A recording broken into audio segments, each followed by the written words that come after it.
for me to say that it didn't. No. I'm not gonna. That's our show. Good night, everybody. Yeah. Summed it up perfectly. I don't know what else to say about what happened yesterday. We like to say that this is a week-to-week league in the National Football League. Yeah. Tell me about it. Because a week ago, we started this show flying high. Packers, Keyshawn Nixon, interception, Caleb Williams, Bears. First place in the division, second place in the NFC.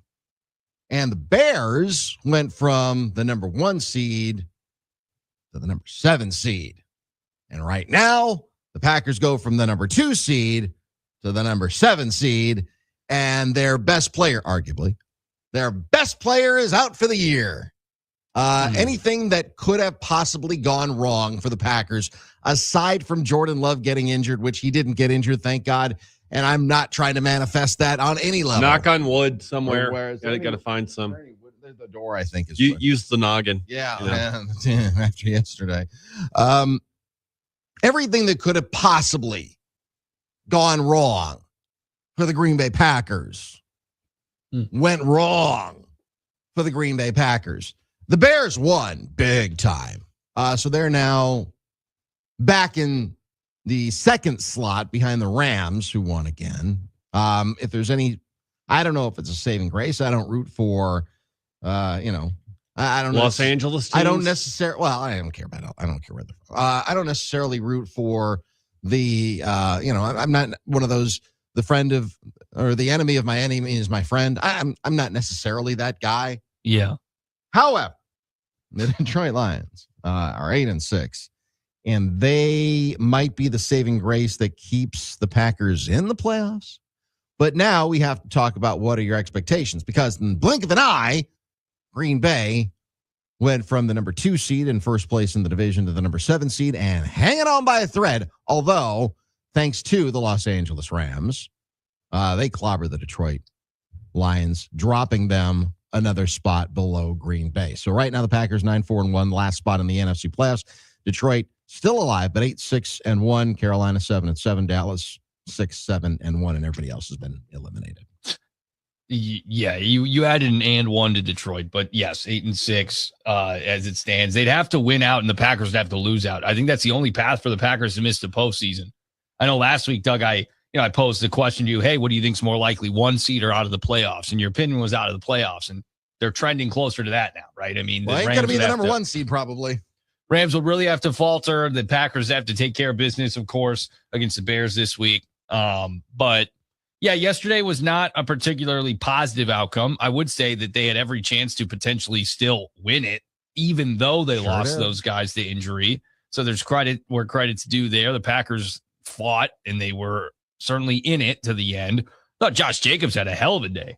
I mean, Jacobs on a banged up knee with that Moss touchdown in the end zone. How the hell did he catch that? It was one of the best catches I've seen by a Packer this season. And it was by a guy who not too long ago had never had a receiving touchdown. So I thought Josh Jacobs played admirably yesterday. The offensive line touchdown run, that was incredible. Yeah. Outstanding game. I mean, with the 12 touches, because he's limited. So I would look at the Packers, how you're going to be able to spell your defense absent Micah Parsons, long possessions, beating teams on the ground, shortening the game. So Josh Jacobs kind of takes the torch, in my opinion, as maybe the most impactful Packer now moving forward. A week ago, Jordan Love was anointed, again, week-to-week league. He was anointed. Oh, of course, he's in the MVP conversation. Of course, Jordan Love. I mean, everybody's sleeping on Jordan Love. He's going to get MVP votes. Jordan Love did not have a good game yesterday. Any way you slice it. Jordan Love. Now, I'm not even mad about the Patrick Surtain interception. This is a great player making a great play. That happens. It wasn't underthrown. It wasn't overthrown. It was Surtain making a great play on Christian Watson and on whatever. It happens. That's football, man. Just tip your cap to the guy. But Jordan Love overall, 24 of 40. That's not great. 276 yards, sacked 3 times, 1 touchdown pass, the one to Jacobs that you're talking about, Nick. 2 interceptions. One, again, the Surtain one, was it his fault? Wasn't his fault? I don't know. It was a 50-50 ball, and a great player made a great play. The other one was just thrown behind his receiver so badly, got tipped and got picked off. Quarterback rating of 68.3. Jordan Love did not have a Toyota-thon game yesterday by any means. No, he did not. And on that interception by Surtain too, that was where Watson got hurt with the chest injury that we all thought was a collarbone, but apparently not a collarbone. Turns out that was actually okay. He might play out. He might actually be fine. He might be able to play this weekend. So that's some positive news at least. But yeah, as soon as Watson left that game, you could tell that whole offense, the whole team really kind of felt out of sync after that. They really kind of lost their mojo once Watson left there. But yeah, not the greatest game for Love. I mean, it's a great defense that the Broncos have. I mean, they're the number 1 seed in the AFC for a reason. But I mean, they were going with them pound for pound. I mean, really the entire game up to that point. And then momentum just completely slid onto Denver's side, and there was no way to get it back. Well, and I bagged on Bo Nix all week long, pretty much saying that their offense is limited this season. Their defense is what they hang their hat on. He made some great throws. And Nix comes out with a Toyota-thon game of his own. I mean, he might have just stolen the jacket right off of Jordan's back. This is probably as good as we've seen Bo Nix play in his young NFL career. 4 touchdowns, no picks, 23 of 34 completed, 302, QBR 88, passer rating 134.7. This is a guy who is older than average in year 2, but he's well mature beyond maybe his years. I mean, you look at how he fit in instantly with Sean Payton, and there's a marriage that might last now for a decade plus there at quarterback and head coach in Denver. He outperformed Patrick Mahomes in a major game earlier this year. I mean, Nix has stepped up on occasion on these major matchups, and credit where credit's due to those guys on the other side. They're the best team now in the NFL record-wise, not just the AFC, but the NFL, and they've won 11 in a row. You ran into a really good group. You got banged up. You had every chance to fight to the finish. I don't look at yesterday's performance by the Packers as something I'm overly disappointed in. I'm just disappointed in the injuries. Yeah, I think that's where most of us are, because if you would have said before the game that the Packers were going to lose at Denver to the number 1 seeded team in the AFC, you could have accepted that. I mean, it's the injuries. That's the one that's really deflating. And, Bo Nix, you can say he's mature beyond his years. Yeah, playing 17 years of college football, I suppose will do that. It just seems like he was in college. Well, and that's the direction we're trending in now, right? So quarterbacks used to be, if you're a star, you're out after 3 years. Well, yeah, but now you get paid. Now you get paid in the NFL or in college football. The expectation for this year's draft class is that quarterback might be thin for a second straight year because these guys are sticking around college. I mean, a lot of the dudes that they expected, Arch Manning, I find it hard to believe he would enter the draft this year. Yeah. Lenore Sellers at South Carolina, sticking around. I mean, guys are sticking around college. So Mendoza will probably be the guy, and Dante Moore, just because they've exhausted their eligibility. Mendoza could come back technically, but I find it hard to believe he would. Mark in Madison writes that Watson's injury was a direct result of a poorly thrown ball by Love. I disagree. He did not lead Watson where he could keep running away from his defender. I don't know. I disagree. I think it's just a great player making a great play. I don't think it was underthrown. A better ball. I mean, it's possible. Not every pass can be perfect. Yeah. I mean, but like very slightly. I mean, I think you're nitpicking right there, to be honest with you. I respect what you're saying, Mark. His dad was all over X last night. And I respectfully disagree. Christian's dad was all over X last night, fighting this, fighting that, blaming Love. There's a shock. Christian Watson's dad cocking off on social media. What are we doing? I mean, come on, man. And I think the Watson injury, you dodge a bullet there, right? I mean, he had played so well since he returned from injury this year, and to not necessarily lose him for the season. Maybe he might miss Saturday. He has one less day, right? That's a negative of playing the Bears one day earlier this week. But sounds like he's going to be available at some point this season, maybe as soon as this next weekend. Yeah, I mean, and for him to tough it out through an injury like that, I think is important for him because he's got that reputation of being somewhat injury prone. And what is it with by the way, what is it with family members? And I know that his dad played football. His dad was actually drafted by the Packers. What is it about family members that think that, that they should be just going off on teammates of your sons like that? You're only making it more difficult for your kid because your kid is the one who's got to be answering questions about that. Your kid's got to be the one who your quarterback is going to be, side-eyeing you. What are you just making it worse? Yeah. Well, it's, living vicariously, through your children's athletic success. I mean, we see this all the time in youth sports as well, when it's like, 12-year-olds and 13-year-olds. It's like, okay, come on. Expect a 60-year-old adult to know better. You would expect, Doug, you would expect. But alas, that is not the world we live in. And there's a reason why we've had Christian's mom on our network many times with Drew and KB at the time. He never heard from the dad. We've never had the dad on the show. Nope. I'm sorry, but there might be a reason there. His mom seems wonderful. And a lot of people are like, how is Christian so grounded and genuine? Mom. Yep. But his dad is this. Yeah, it's just kind of a product of the human nature. And for whatever reason, you're going to stick up for your kid, but doing it in the way that he has is probably wrong. And I mean, Christian's going to be all right. Matthew Golden's going to need to step up regardless the rest of the way. I think the offense now looked okay yesterday. He made some nice catches yesterday. He's a good player and he's getting open. It's just about getting the ball into his hands. And he tweeted out something last night that was, I think a net positive, a picture of him celebrating on the field. So when he had gotten a big play, I think it was in the first half, they got that big play down the field and in for a first down. But Matthew Golden, this offense needs to shoulder more of the load now, right? I think that's just kind of the reality. We came into this week, I think most of us would say, which unit's better, Packers offense or defense? And you'd say, gosh, the defense has been so consistent. So I would go with that. It's going to be a lot harder now. Rashawn Gary hasn't had a sack in 7 weeks or something like that. And this is a different group without Michael Parsons. Well, and with Rashawn Gary, it was when Lucas Van Ness went out, because then you had like the three-headed monster. Van Ness was starting to get it between the guards, and you could then pinch from the outside with Parsons and Gary. When Van Ness went out, I think that changed 52 pretty considerably. Now you don't have, well, maybe Van Ness will come back, but if you don't have Van Ness or Parsons, it's going to be a problem. I mean, if 90 and 1 ain't there, 52 he ain't getting home anytime soon. So, yeah, this is catastrophic. I mean, this was the one guy aside from the quarterback that you couldn't afford to lose, and he gone until next year. Yeah, and it's just a matter of who he is when he gets back. I have no reason to doubt that he will be able to come back as strong as ever. But like that used to be something where it was like, your career is different now. Well, right? You look at Watson, though. The way that Watson ran away from the pack last week. But after from your perspective, Doug, like, you've been covering sports for a very long time. You've been watching sports your whole life. Like when you were a kid and growing up and a young adult and into a professional, a torn ACL had to have had a different emotional reaction than it does today. You're 100% right. You're absolutely right. There's no question. When you would tear an ACL even 20 years ago, for example, I mean, your career, especially if you were a running back. I know we're not talking about a running back, but if you were a running back, you were thought to have your career kind of be pretty much over, for all intents and purposes.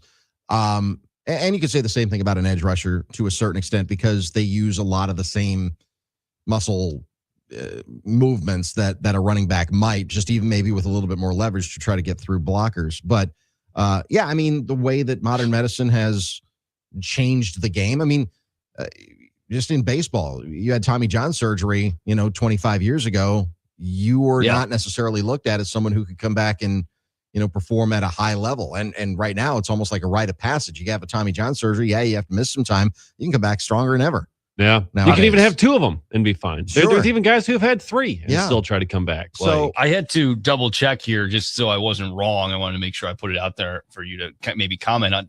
I think it's Bernard King is the one that I remember seeing in the NBA and like looking at his knee after the surgery. And I got the pictures up right now. Like, I mean, he tore his ACL in 1985, I believe, and his knee is not mangled, but drastically different than the other leg.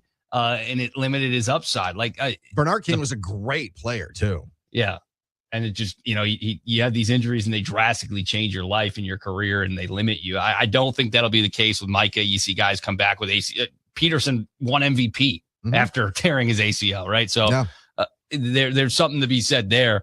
Mahomes tore his ACL yesterday as well, which frustrated me a little bit because Chiefs fans will always now be able to say, well, don't you think we would have won that game and still made the playoffs had he not torn his ACL? Well, they weren't. They were destined to not make we were going to win playoffs anyway. Had they beaten the Chargers, they would have then been, within striking distance. If the Chargers lost one more game the rest of the year and the Chiefs won out, there would have been some scenario or 2 more games. So long story short, Mahomes is done for the year. Chiefs are out of the postseason. This is a wacky, weird year. This is why there's an urgency in my perspective that the Packers make the playoffs and that everyone in the AFC who's in the playoff picture right now is salivating because they're like, we don't have to go through them. Yeah, this is the first time since 1998 that the AFC playoffs will not include Peyton Manning, Tom Brady, or Patrick Mahomes. First time since 98 that there won't be at least one of those three quarterbacks in the playoffs. Wow. There was a long stretch where it was pretty impressive. There was a long stretch where the Super Bowl quarterback was like only one of like three guys. Yeah, that was what I was going to say. There was a very long stretch where it was either Manning, Brady, or Ben Roethlisberger, and it was like at one point I think it was like 14 of 15 or 14 of 16 Super Bowls. And the only one that wasn't was like Joe Flacco. It was with Joe the Baltimore Ravens. Attaboy, right. Joe Flacco. And elite still kicking it. Elite quarterback. Still kicking it at 40, as is Phillip Rivers. Hey, Phil Rivers. I mean, the Colts 8-6 right now. They're out of the playoffs, but they almost won. They're not eliminated. Yeah. And I don't think that he was great, but at least he knew the offense. He knew the offense. He didn't totally embarrass himself out there. He did get a touchdown pass, and he kept it, a close, good game. Mm-hmm. So yeah, I mean that's pretty impressive for coming off the street, not having played in 5 years. Yeah. So here's a figure from DraftKings. This came out this past January of 2025. Since 2002, there have been 7 total AFC starting quarterbacks in the Super Bowl. So that's 24 Super Bowls or 23 Super Bowls. Sure. On the other side, the NFC had 20. So there has been no parity in the AFC, and Mahomes is not in it. Burrow's been eliminated. Flacco's not going to be a part of it. Manning, Roethlisberger, Brady, all retired, and Rich Gannon, long retired. Someone new in the AFC will be in the Super Bowl. Bo Nix, C.J. Stroud. Gosh. Drake May. If Josh Allen doesn't get it done this year, it's put up or shut up time. Yeah. Well, listen, okay, so I know we have to go to break here in a second. And the phone line's always open to you, the talk and text line, the NicoletLaw.com. Talks and text line 877-794-1973. We've got a couple of messages that have come in we'll get to on the other side. Josh Allen and the Buffalo Bills. I don't know if you fellas realize this. They have a new fan. Oh, in there. Yeah. Let's go. Yeah, Shannon had the baby, little Micah, over the weekend. Oh, congratulations, Our Shannon. friend Shanna from the country station down the hall. Named Micah? Yeah. Really? Yeah. That's wow. One Micah falls to the back. Micah Parsons, Joshua, weekend. Allen. Yeah, that'd be crazy. But congratulations, Shanna. What's that? I said I could see it. Yes. She texted me a picture of her and her husband watching her and the dude watching the game with little Micah. And the Bills had the comeback win over the Patriots. Comeback. Well, it was because that was why. Yeah, it was because, Yeah, you want to talk about a collapse. Yeah. Well, what a great start to your fandom for little Micah. Little Micah, absolutely. So congratulations to the entire Shanna Quinn, now extended family. Put him through the mini folding table. I hope so. Bills. I hope so. Well, that's a rite of passage. Probably have to wait a little longer. Maybe. Yeah. I mean, he was just born a couple days ago. So he's more solid, not just malleable. Yeah, I think it's part of the baptism that the Bills Mafia has as much as anything. I mean, they anoint you with the, whatever your. I see the commercial all the time. Yeah. Oh, yeah. No, you have to lower him through the. Yeah. through the table. Through the folding table that you've assembled with popsicle sticks and paper, probably. And when he's 13 or 14, he'll, jump through it by himself. It's the rite of passage. It's how you become a man in Bills Mafia. It's like a bar mitzvah, except different. Right. Keep coming on the talk and text line 877-794-1973. The Packers lose, and then they lose Micah Parsons. But they did have a chance to win the game, as we've been talking about, 34-26, the final score in Week 15. 3 games left to play for the Packers, and it starts on Saturday night against the first place. God, I hate saying that. First place, 10-4, Chicago Bears. It's D.N.D, Doug, Nick, and Dave. Stay with us on the game.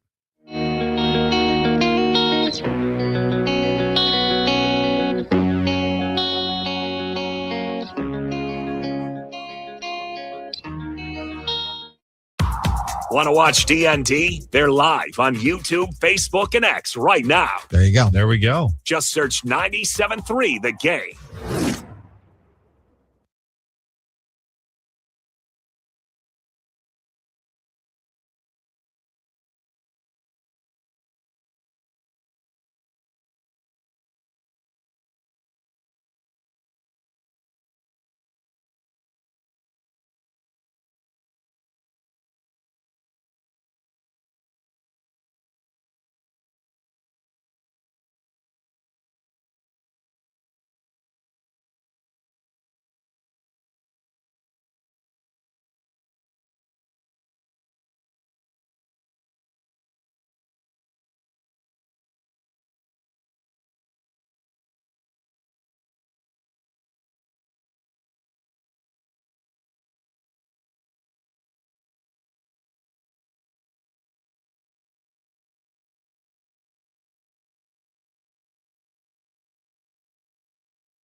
Now, a year in rock spotlight.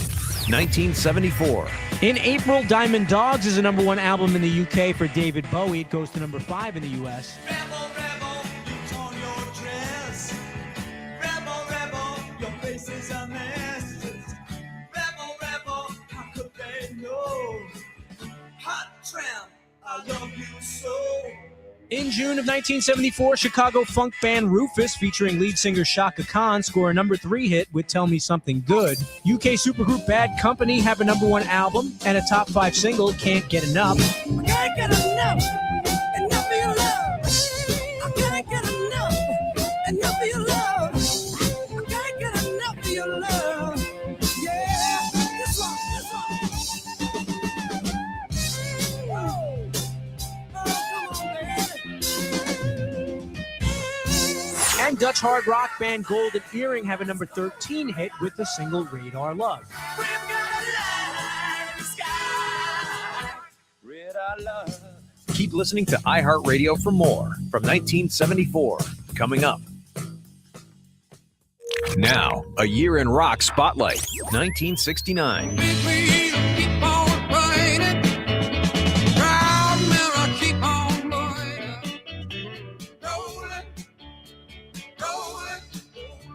Rolling on the river. In January of '69, Creedence Clearwater Revival has a #2 hit with Proud Mary. The Beatles perform live for the last time on the rooftop of Apple Records in London. And after touring as the New Yardbirds in September of '68, Jimmy Page renames the band Led Zeppelin and releases their debut, which goes top 10 in both the US and UK. Oh, good times, bad times, you know I've had my share. When my woman left home for a blind man, but I still don't seem to care. In February of '69, Detroit rockers MC5 released their debut album Kick Out the Jams on Elektra Records. Tommy James and the Shondells have a #1 hit with the psychedelic-influenced Crimson and Clover. And San Francisco's Sly and the Family Stone go to #1 with the single Everyday People.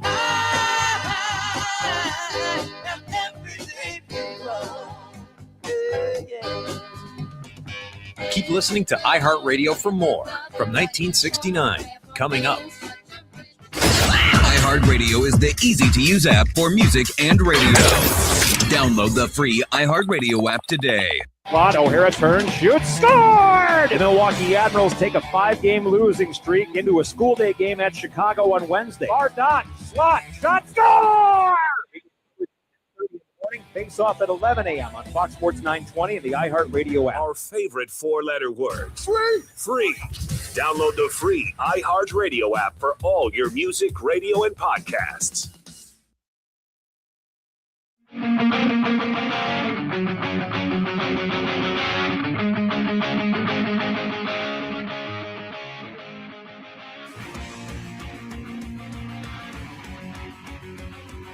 Welcome back in. It's D.N.D. Doug, Nick, Dave. On this Monday, December 15th. It's not a Victory Chicken Monday. It is the furthest thing from a Victory Chicken Monday. I hope we have a Victory Chicken Monday a week from today. But it is a short week for the Packers. It's a short week for the Bears as well, as the Packers head down to Chicago to take on the first place Bears. Kavika in Maui writes, how does a team go from below average 2 or 3 years ago to perhaps a Super Bowl favorite in a few years? It's got to be the coach. He makes Bo Nix look like an MVP out there.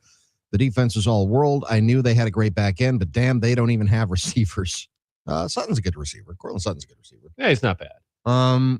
Bo Nix just had a great game. And you know what? Sean Payton does this. Sean Payton is a great quarterbacks coach. One of the first things that he did when he got to Denver was identify that Russell Wilson wasn't the guy. And they paid him a lot of money to go away. Now, Sean Payton, I think, just needed a different situation. Now, the situation that he had in New Orleans kind of played itself out. It's not dissimilar because his trajectory is very similar to that of Mike McCarthy. You win a Super Bowl early on, you ride that coattail for a while, but at some point, even with your Hall of Fame quarterback, for Peyton, it was Drew Brees. Obviously, for McCarthy, it was Aaron Rodgers. That relationship comes to an end, and you got to figure out what's next.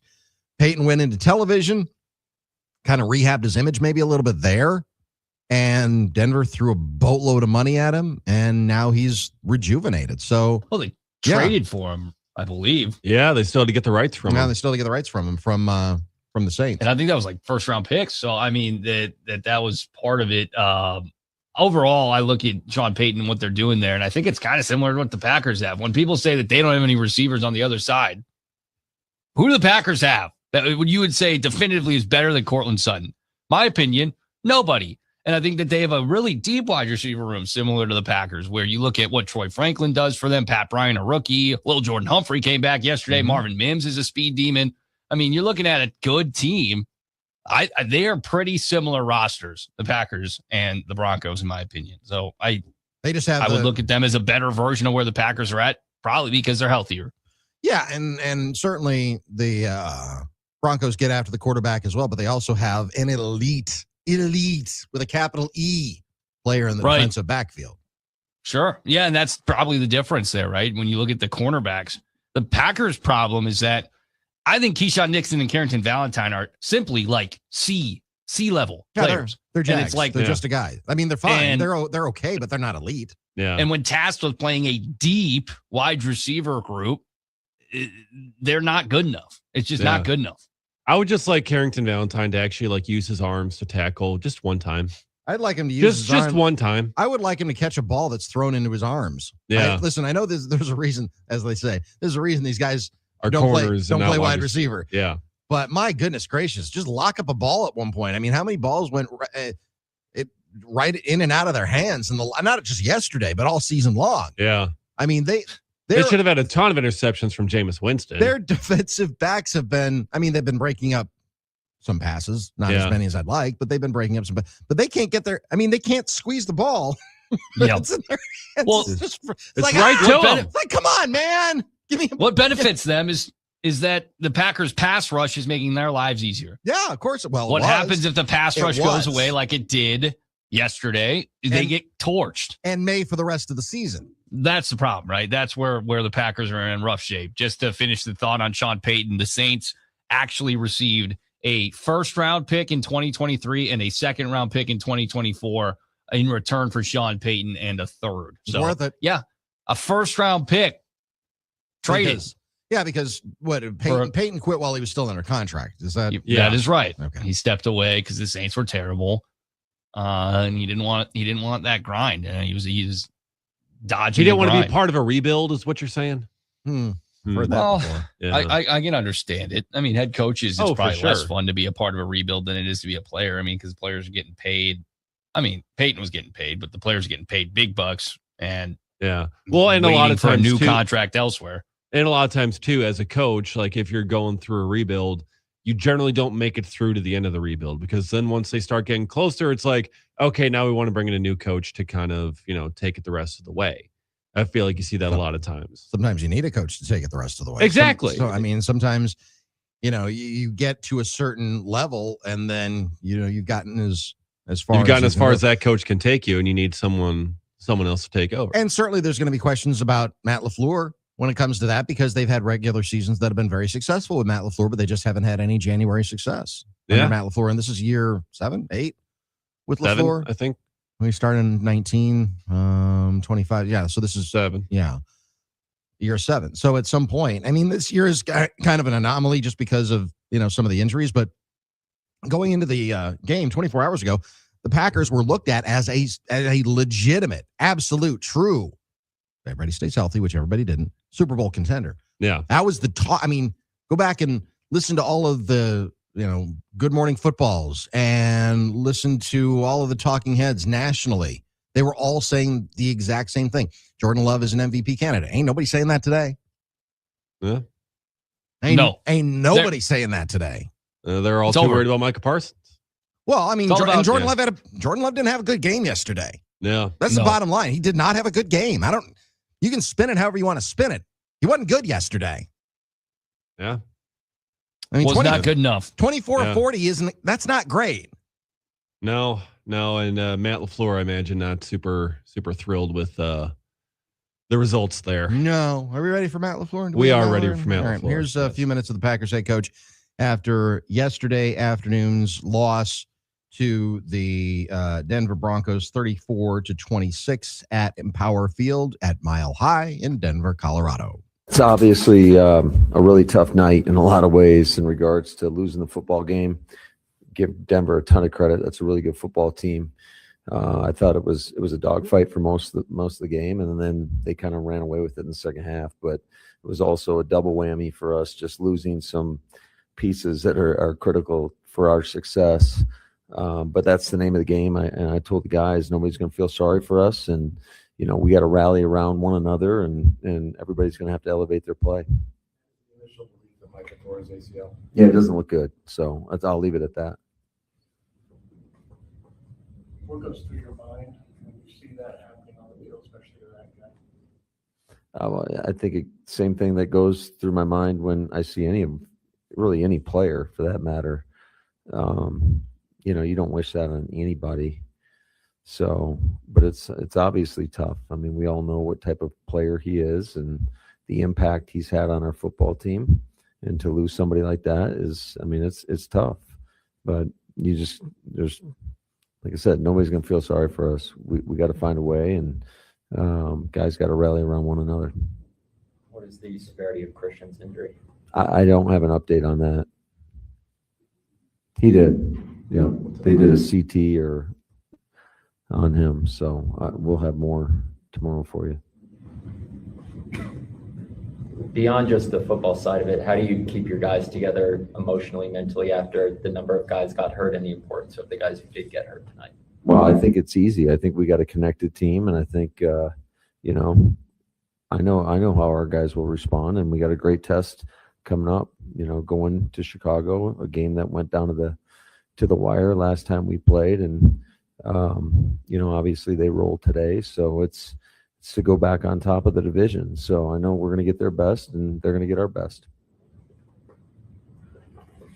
What kind of changed in the third quarter there for Denver to get the momentum? I made a bunch of plays. We went down, we scored, we got a 3-and-out, and then took a shot, got the coverage we wanted, and Surtain made a hell of a play. So give him a lot of credit. He's one of the best in the business, and it's just good play by him. Do you have an idea about the knees for Zach and Evan? Yeah, I don't have any updates as far as how long that's going to be. I think long term, I think we're going to be all right, but Whether that's a week or 2 or 3, I couldn't tell you. And how do you make up for a guy like Micah Parsons, that impact that he has had, on the game? Yeah, it's gonna be tough. It's gonna be tough, but like I said, it's not gonna be one individual that can do that. I think it's the collective. It's everybody playing to the best of their ability, and like I said before, they're gonna have to feed off one another and rally around each other, and it's gonna be opportunities for other guys to get in there, and they're gonna have to be impactful. You're on a short week. What does this all look like to you now as you're trying to rally your guys, still compete with your guys? Come up with a plan. Yeah, it is what it is.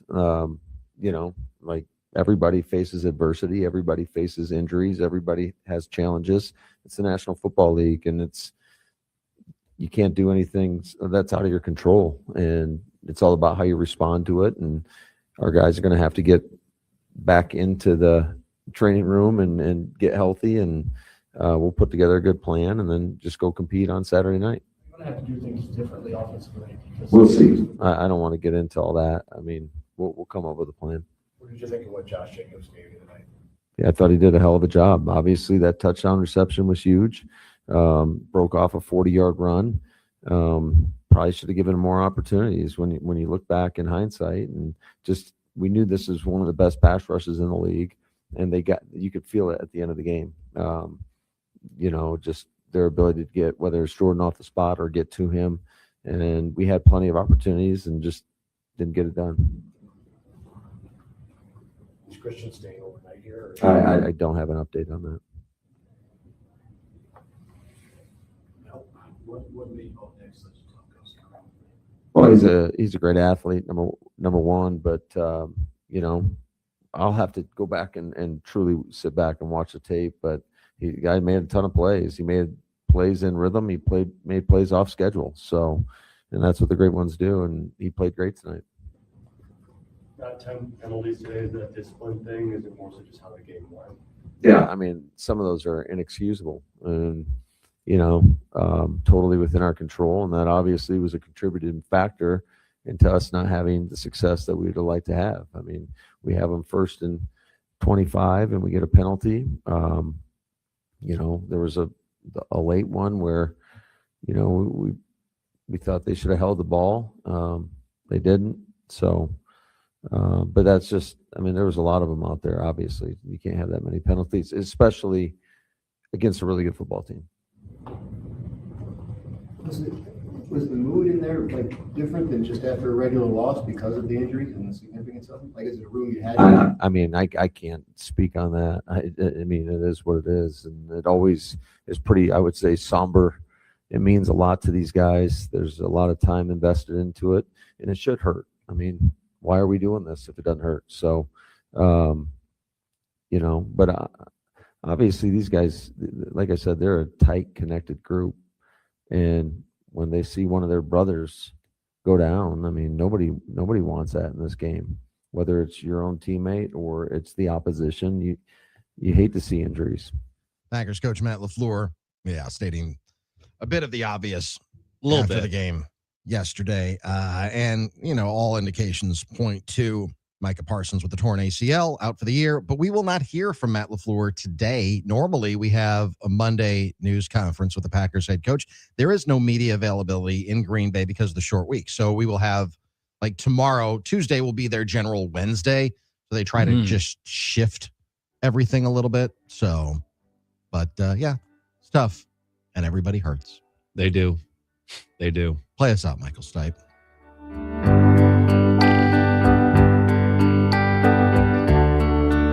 When your day is long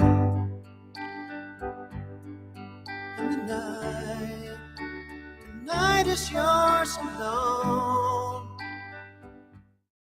Stay tuned. Yes. D.N.D. will be back in just a moment. iHeartRadio. Here are the top Michael Jackson songs you've thumbed up. Number 3, The Way You Make Me Feel.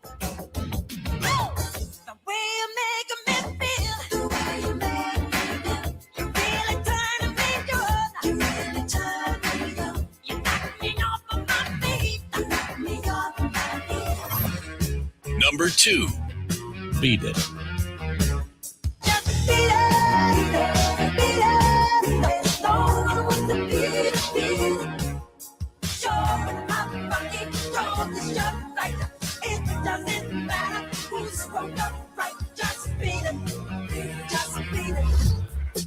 Number 1. Billie Jean.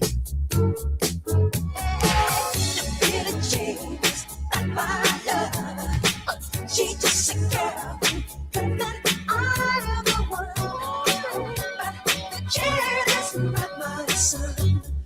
Hear more from Michael Jackson and similar artists now. Search for Michael Jackson on iHeartRadio. All your favorite music, all your favorite stations, all free.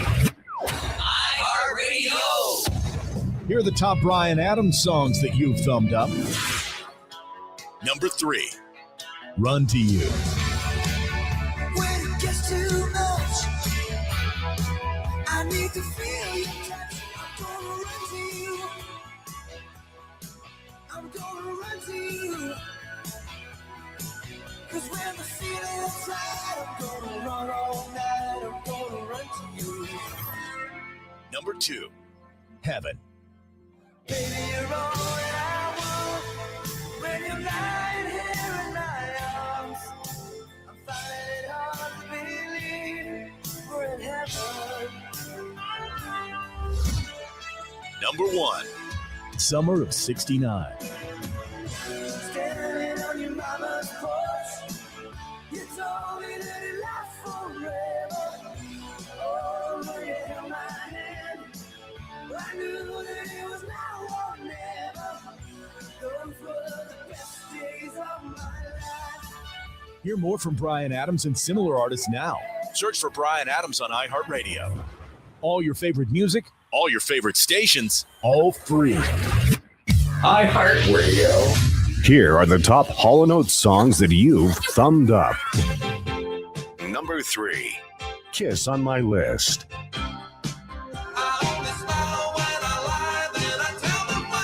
Because your kiss is on my list. Because your kiss is on my list. The best things in life. Number 2. You Make My Dreams.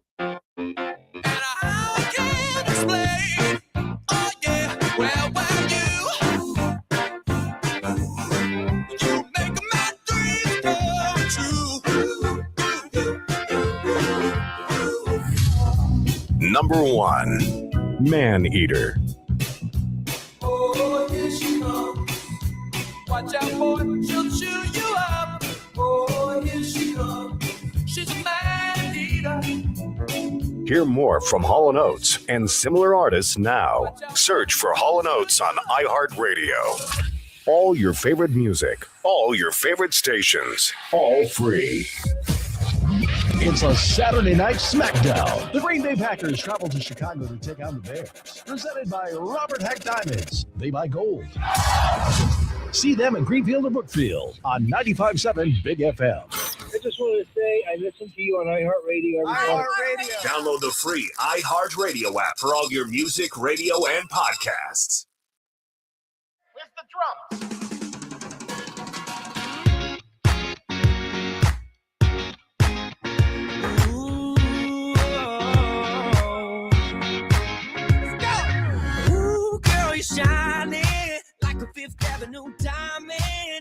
Well, this is upbeat.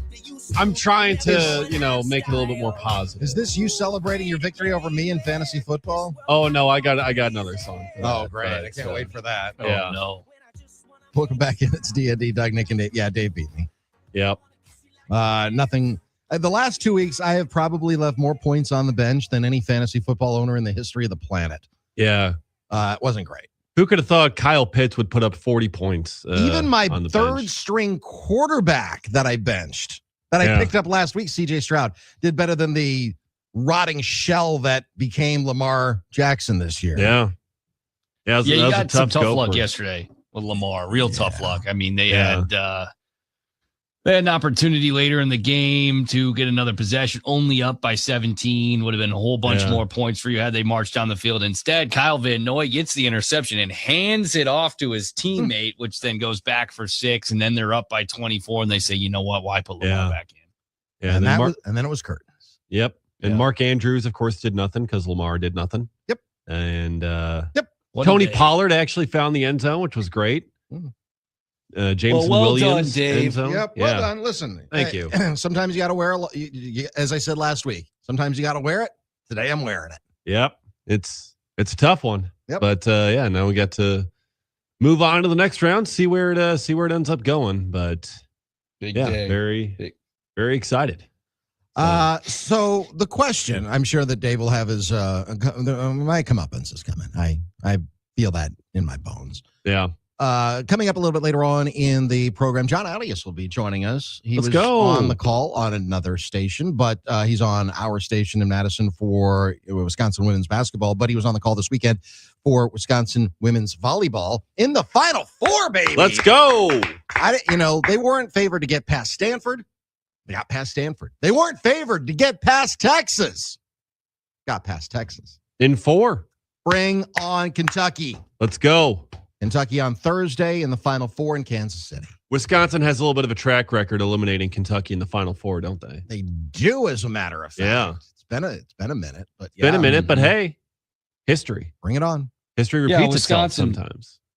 This volleyball team was a potentially underrated 3 seed, right? It's because of the Charlie Fierbringer injuries during the season. She misses 9 matches. They lose 3 of them. They lose 4 total on the year.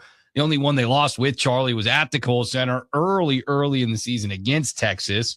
So yeah, it comes full circle. What a win this weekend was for that team, winning first and foremost against Stanford in a great battle. And then yesterday taking down Texas on their mini home court, very small. Well, arena. They're building Texas. I don't know if you guys saw this.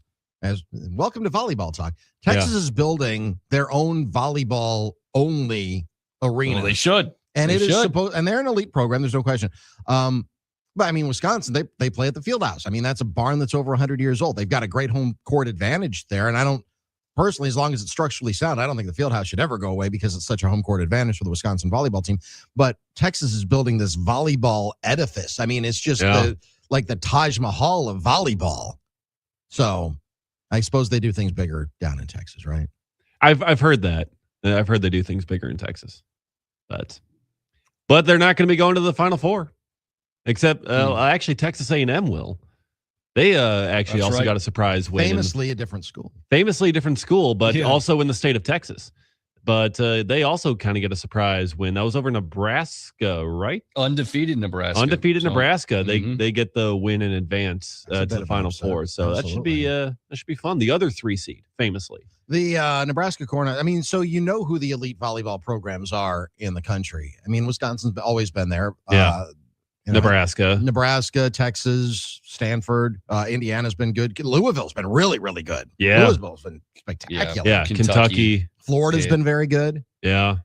So, The Big Ten's the best conference. I mean, Penn State just won the national championship last year. So, I mean, the Badgers are, forged in fire. They're kind of always iron right sharpens there. iron. They're kind of, they won it in 2021, I believe. Yeah. Yes. But they're always right there. And it just slips out of their hands, but they've got a chance. They've got at least 1 on the wall, and they got a chance for 2. They do have 1 on the wall. You'd like to start racking those up a little bit, but man, Kelly Sheffield and the consistency that program has had, it's unbelievable. I mean, and that's, and we'll talk to John about this coming up at about 12:35 as well. You hope that will now filter on into the women's basketball program because that's the one program that they haven't been able to figure out. This is Robin Pinchin's first year, but Wisconsin women's basketball has been pretty crappy for the most of the last 2 decades. Yeah. Yeah. It really kind of makes you wonder why they haven't been able to find any sort of consistency there, whether it's the coach, whether it's, whatever. Like they've changed coaches multiple times. They just have not been able to find the right one. And you would think being a Big Ten program, with the resources that they have, that they should be able to find something. But I mean, also, you look at women's college basketball, it's a lot of the same 4, 5, maybe 6 teams that are really kind of truly dominant year in, year out. It was Tennessee for so many years with Pat Summitt, and then UConn with Gino Auriemma. Stanford. Yep. Don Staley's had an amazing run at South Carolina. So, I mean, it's kind of always been very top heavy in the same programs, but I'm just talking about competitiveness. Yeah. You look at the Wisconsin women's hockey program, and you look at, we were just talking about the Wisconsin volleyball program, the facilities for the Wisconsin men's basketball program. So cross sports, but just, the same building, same facilities, just different gender. The men's program has been really consistent over the last 25 years as well. So the facilities, the Nicholas Johnson Pavilion, is a fine practice facility. Kohl Center is a great basketball facility, has great atmosphere when it's full. So facilities aren't an issue. And in pre-NIL era, I mean, now you can just pay players, sure. I mean, and that oftentimes. But when it was a quote-unquote arms race for basketball, Wisconsin was fine. They held their own with everybody.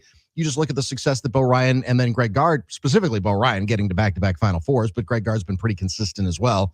They've been to the Sweet 16 a couple of times. They've been really, really competitive. But the women's program has been kind of terrible. Yeah. Yeah, to say the least. I don't think there's a kinda in there. I think it's just been straight up terrible. Yeah. More resource allocation this year and hiring a well-experienced, successful coach off to a great start with their rebuilt roster and hoping that continues the rest of the way. But from a volleyball perspective, they released their final AVCA rankings on November 30th for what it's worth. So far, Wisconsin has beaten number 5 and number 3 in the country, Stanford and Texas. They'll face the second-ranked Kentucky coming up this week in the Final Four. And number 1 is already eliminated, Nebraska. Pittsburgh's in it. They're at 4. But Wisconsin, I would say, at this point, they're as good as anyone. I mean, healthy, they lost 1 match this year with Charlie. 1. So, 3 seed is an understatement of their ability. And if you're going to interview Carter Booth after the game, just make sure you've got the dump button close by. That was sweet. I caught it live. I was like, did you hear that? And I'm like, Abby's like, no, what? I'm like, go back. Yeah. Whoa. Hey. Whoa. That's all right. I saw McIntosh was in the crowd, so maybe he immediately just pulled out the wallet, and just, all right, how much do I owe? Yeah. Tell me when to it's stop. Fine. Here you go. Here's $1,500. Right. Yeah. Well, just listen to a Packers post game or listen to Todd Bowles after the Buccaneers lost last week. Yeah, that was way worse. Right. That was 10 and 45 seconds? 12 and 27 seconds. It was great. It was 10 Fs and 2 S's, I believe. Yeah. 1 hour down, 3 hours to go. John Adias will join us coming up at about 12:35 or so. Keep them coming on the NicoletLaw.com talk and text line 877-794-1973. Of course, our top story, Micah Parsons, torn ACL, probably. I mean, that hasn't been fully finally diagnosed, has it? Because we're not going to hear from the Packers today. They're not going to put out a statement today. I think the MRI, we just kind of all assume it. Yeah. Yeah, I think that's just the fear. But I think it's pretty well-founded fear. Yeah. Packers lose to the Denver Broncos 34-26. And without Micah Parsons, their playoff hopes, at least going far in the playoffs, they've taken a hit. What are your expectations about that? We'll hit that coming up. Dave's got an update in just a few minutes as well. Stay with us on the game. You are listening to D.N.D. with Doug, Nick, and Dave. This pains me to say this, but Dave's right. Hey, why does that pain you to say? I'm right quite a bit, I think. Middays here on the game. Now, a year in rock spotlight.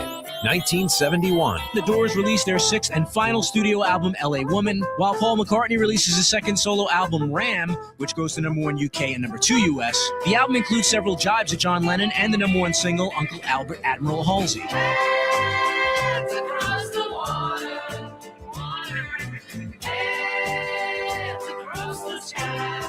In May of 71, soul singer Marvin Gaye releases his concept album, What's Going On, and has 3 top 10 singles.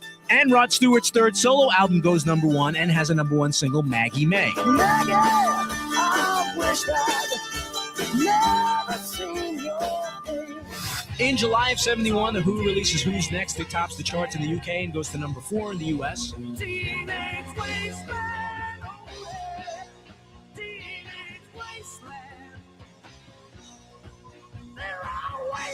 The Allman Brothers released their breakthrough live double album at Fillmore East. And in August, the concert for Bangladesh, organized by George Harrison and Ravi Shankar, is held in New York City. In addition to the organizers, Eric Clapton, Bob Dylan, Badfinger, Leon Russell, and Billy Preston appear. Feel my guitar gently weep. Keep listening to iHeartRadio for more from 1971 coming up. Now, a year in rock spotlight. 1974. In April, Diamond Dogs is a #1 album in the UK for David Bowie. It goes to #5 in the US. Rebel, rebel, you torn your dress. Rebel, rebel, your face is a mess. Rebel, rebel, how could they know? Hot tramp, I love you so. In June of 1974, Chicago funk band Rufus, featuring lead singer Shaka Khan, score a #3 hit with Tell Me Something Good. UK supergroup Bad Company have a #1 album and a top 5 single, Can't Get Enough. Can't get enough of your love. I can't get enough of your love. I can't get enough of your love. Yeah, this one.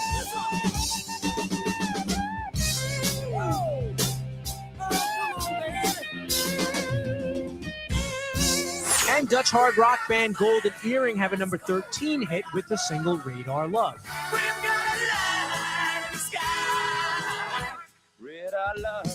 Keep listening to iHeartRadio for more from 1974 coming up. iHeartRadio goes one-on-one with Elton John to reflect on a day in the life of writing and producing the Goodbye Yellow Brick Road album in France. We all stayed at the Shadow in bedrooms, along with my producer, Gus Dudgeon, and Bernie, who wrote the lyrics. And I used to get up, and same time as Bernie, I went down to breakfast. Bernie would be typing, not Bernie Taupin.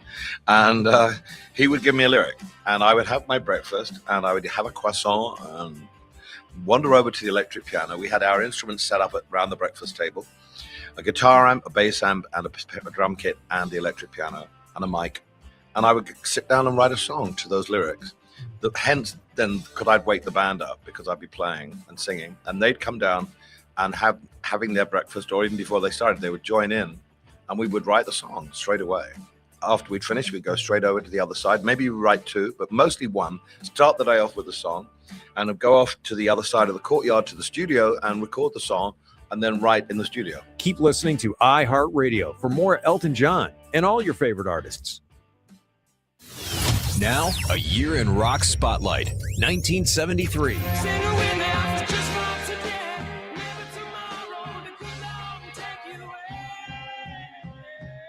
Boston band Aerosmith released their debut album. It fares poorly. It would be re-released in '76 and yield a top 10 hit, Dream On. You ain't nothing but a hound dog, right all day. Elvis Presley's live TV special, Aloha from Hawaii, is watched by more than 1 billion people worldwide and introduces the world to the rhinestone white jumpsuit. In February of '73, Alice Cooper has a #1 album with Billion Dollar Babies, along with 3 top 40 singles. Elton John also has a #1 album and his first #1 single with Crocodile Rock.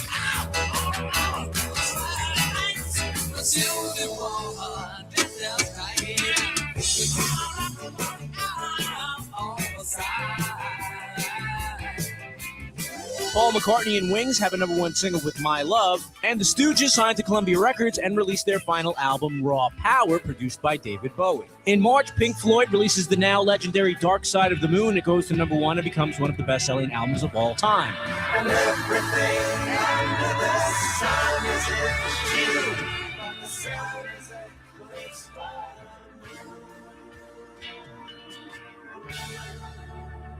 Keep listening to iHeartRadio for more from 1973 coming up. Listen to us live 24/7 on the iHeartRadio app and watch our shows each weekday on YouTube, Facebook, and X. We are the game. He's very knowledgeable, very intelligent guy, very personable guy. Here's Dave Gasper. Well, the Green Bay Packers are licking their wounds today after a 34-26 loss to the Broncos yesterday, and numerous players leaving due to injury, including Micah Parsons. Here's head coach Matt LaFleur. I thought it was a dogfight for most of the game, and then they kind of ran away with it in the second half. But it was also a double whammy for us, just losing some pieces that are critical for our success. But that's the name of the game. I told the guys nobody's going to feel sorry for us, and we got to rally around one another, and everybody's going to have to elevate their play. Yeah, it doesn't look good, so I'll leave it at that. That's never good. Yeah, no. When they say it doesn't look good, it doesn't look good. I'm just going to leave it at that. They know. They know. They know. They know. But we're not. Again, they don't want to officially say, and because of the medical people. But yeah, at some point they're going to have to make a roster move, because then they can add somebody to the 53 and put Micah on injured reserve, and yeah, then the rehab will start. So the swelling has to go down, the MRI has to confirm the injury, and then surgery happens, and then the rehab begins. Yeah, this is kind of the way. But the Packers are going through it with Tucker Kraft right now, as we were talking about in the last hour, and Nick had a good point. ACL injuries aren't what they used to be by a long shot. So you look at what Christian Watson was able to do. He was able to come back in about 8.5, 9 months. We saw him at training camp looking really good. He just needed to be able to move laterally instead of just vertically.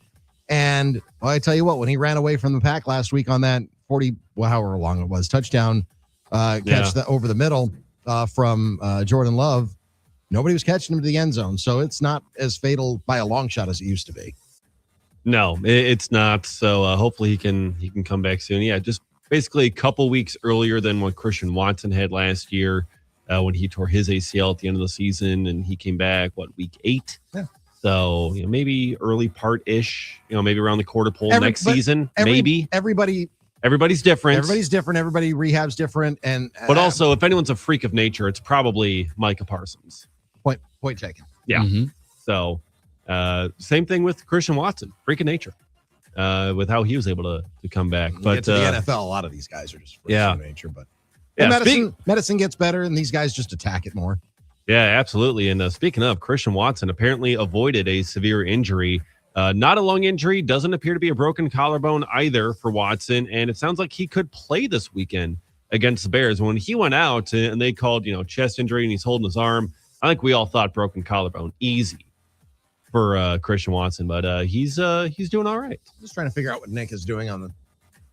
Trying to change the channel. Oh, all right. But I have to hold it. Wow, you're trying to turn off me already? Wow. Okay. No, he's had enough of you. He's had enough of this update. Change the station. So what are you doing? Watson avoiding the collarbone injury is huge. I think that goes without necessarily being overstated. You look at what he has been and who he is to this offense. Right now, he's their only vertical threat. I think that Matthew Golden can be that guy, but hasn't established himself into that spot. And Reed is still finding his footing. Reed's been good. I mean, you put the ball in his hands. There's a reason why people were as fired up about him entering this season as they were. It's just right now they need someone to step up and be a huge, huge difference maker, especially if the defense is going to go, which it should, backwards to a degree without Micah. Wyatt's already out. Yeah. LVN hasn't been out there enough. And Gary hasn't been effective. I mean, there are some problems. Yeah, I'll tell you whose defense has taken a step backwards. The New York Jets, they have fired defensive coordinator Steve Wilkes because that'll fix everything. Oh, they took a step forwards today. Right, yeah. Well, they gave up 48 points to Jacksonville they did yesterday. I mean, Jags are good. Lawrence became the first player ever. Yeah. First player ever to have I think he had 5 passing touchdowns, 300 yards, no interceptions, and 50 yards and a rushing touchdown all in one game. They did not, to this point, get an interception, the Jets. 0. Not one. No interceptions. Yeah. Wow. Yeah, maybe you got to fire that defensive coordinator. Yeah. I mean, just remember when he was the head coach of the Cardinals, and they were terrible, too. Yeah. I don't know. He might not be a good coach. I don't know. He just might not be. You know who is good? You know who is good, though? Carter Booth and Wisconsin volleyball, because they are headed to the Final Four. Last tournament run. I mean, like I told you when we spoke earlier in practice, I refuse to lose. Sorry, guys, but I refuse. I refuse, and this team refuses. And I think that's the mindset that we've had going through this tournament. Run through a brick wall. I am ready. Let's go. She didn't sound sorry. No, she was not sorry. She's not in the slightest. Carter didn't sound Sorry at all. That's fine. Not the most to lose. Listen, it was cable. It was ESPN, right? Right, exactly. That's I mean, cable. we got Pat McAfee on over here. I mean, all the time. I mean, he drops, whatever curse Sure. words all the time. Jess Sims the other day for Michigan, Ohio State dropped an S-bomb randomly on College Game Day. I don't know why, but It happens, guys. I mean, I did it a couple Yeah, weeks you ago. did it a couple Just- weeks ago. They Yeah. just fall. They just come out every once in a while to prove a point, right? Doug, Yeah. you talked about it last week with Todd Bowles. It loses its value the more you do it. Correct. But the one Yeah. moment like that, Carter Booth killed it, and she's been outstanding. She's been great. I mean, Yeah. outstanding. This is a whole throughout team. this tournament. She's one of the stars. I mean, Mimi Collier gets all the headlines, I suppose, and I get that. But Carter Booth has been outstanding. You mentioned Charlie Fierberger. She's been outstanding. She hurt earlier this year with a shoulder injury, but she's one of the best setters, if not the best setter in the country. I mean, just one player after another that just, again, every single year just kills it for this program. Yeah, they get the 4-set win over Texas and move on to the Final Four. And speaking of wins by 4, the Brooklyn Nets won by 45 over the Milwaukee Bucks, 127-82. What an embarrassing, gutless performance. Yeah. Doc Rivers, how would you describe it? That was awful. Probably one of the more disappointing games I've ever been involved in. No one wanted to play hard. We got a lot of soul searching to do. I thought our guards just didn't want to pass the ball tonight. Period. We gotta fix this. We really do. Yeah, that's your job, Doc. Yep. I mean, I'm not a coach killer. I like Doc. I don't know that he's the right coach for this team. I mean, this team right now, they flat out suck. I'm trying to find something redeeming about this group of basketball players that just play gutless basketball against terrible teams. You lose by 45 to the Nets. The Nets are terrible. They're not even trying to win. They're not even trying to win. They're trying to. Are the Bucks trying to lose? I don't know. I don't know why. They don't have any draft picks. The Bucks are a terrible basketball team right now. Well, I believe the Bucks draft pick this year is technically still in their possession because I believe they get the worst of the picks between them and the Pelicans. And the Pelicans are like the worst team in basketball. Mm-hmm. So, I mean, the Pels are going to keep their own pick. So the Bucks, wherever they end up, will get their own pick this year. And it could be the lottery. Could be the first. It could be, how about this? What if the Pelicans got number 1 and the Bucks got number 2? I mean, it's a win-win. Super. That would be fantastic. Just again, the only word that comes to mind is gutless, and that's how they played. And Doc called it. I mean, the one thing that I'll give Doc a lot of credit for is he always calls it like he sees it, and he doesn't mince words with us. I'll give him that. I guess. Yeah. I guess. Well, that was awful. Yeah, Doc. That's, sure was. We got to fix it. Yeah, sure do. It's like because if you don't fix it, somebody else will, or at least somebody else is going to try. And I'm not sure what the overall goal of this team is this year, but I know that without Giannis, they're not as good, and we all understand that, but you can't lose to 45 points to a team that's not even trying. 45 points to the Nets? You've got to be kidding me. You've got to be kidding me. It's like, I don't know if you guys are familiar. Tim Robinson, a comedian, he has a show called I Think You Should Leave on Netflix, and it's a skit show. And there's one at which he crashes his like hot dog mobile into a business, and then they pan to him, and he's wearing a big hot dog outfit, and he's like, we're all trying to find the guy who did this. Like, it could be any of us in this room, the guy in the giant hot dog outfit. And they're like, you're dressed like a hot dog. And he points to another guy and he says, so is he. He's wearing a tan suit with a yellow tie. But long story short, Doc is responsible. I'm sorry. Yeah. He is responsible for his team not playing hard enough. Yep. No argument. Yeah. So we're trying to find the guy whose fault this is. Yeah. Yeah, exactly. Like, Doc, we got to fix this. Get on it, Doc. Yeah, we got to fix this. This is the most disappointing game that I think I've been involved with in my career. Yeah. Okay, same. It's like when Matt LaFleur stands up at the podium and says we should have run the ball more. I was like, well, you're the guy with the play card. You're the guy that is in the ear of the quarterback. You're the guy who calls the plays. So, yeah. I mean, I understand, and I have fully embraced the fact that after the Bucks won the 2021 NBA championship, that there very well possibly could have been some suck on the other end. And I'm prepared for that, but I wasn't prepared for this team just playing gutless basketball. Yeah. They're not a great team without Giannis. They're not that bad. I mean, maybe they are. They're not. I don't think they're that bad. But they were terrible. I mean, they're not worth watching on any level right now. No. Which is why we got Zach on the YouTube commenting, I got to hear Doug's take on the Bucks. He's going to roast the F out of them. Oh. He's been waiting. He's been prepared. And I didn't even see that one. So Dougie, I think you delivered. Okay. Well, delivered better than the Bucks did. Good grief. You've got to be. I mean, that's a low bar to clear, but yeah. It's a low bar to clear right now, but you lose by 45 points listen, if you lose by 45 points to Oklahoma City, that's still not good, but at least you're like, all right, well, I mean, Oklahoma City. Yeah. It's Oklahoma City. I mean, they're the best team in basketball. They might be the best team in a generation. They might be a team that wins 75 games this year. I mean, nobody's going to stop Oklahoma City, it looks like right now. You lose to the Nets by 45 points. You've got to be crapping me. The Spurs did beat the Thunder over the weekend, which was okay. So they've lost two times. Games. They've lost two games this year. Yeah, but they're not going to win the NBA Cup. They've been eliminated from NBA Cup contention. How did that work out for the Bucks last year? Winning the NBA the Bucks Cup. beat the Thunder in the NBA Cup.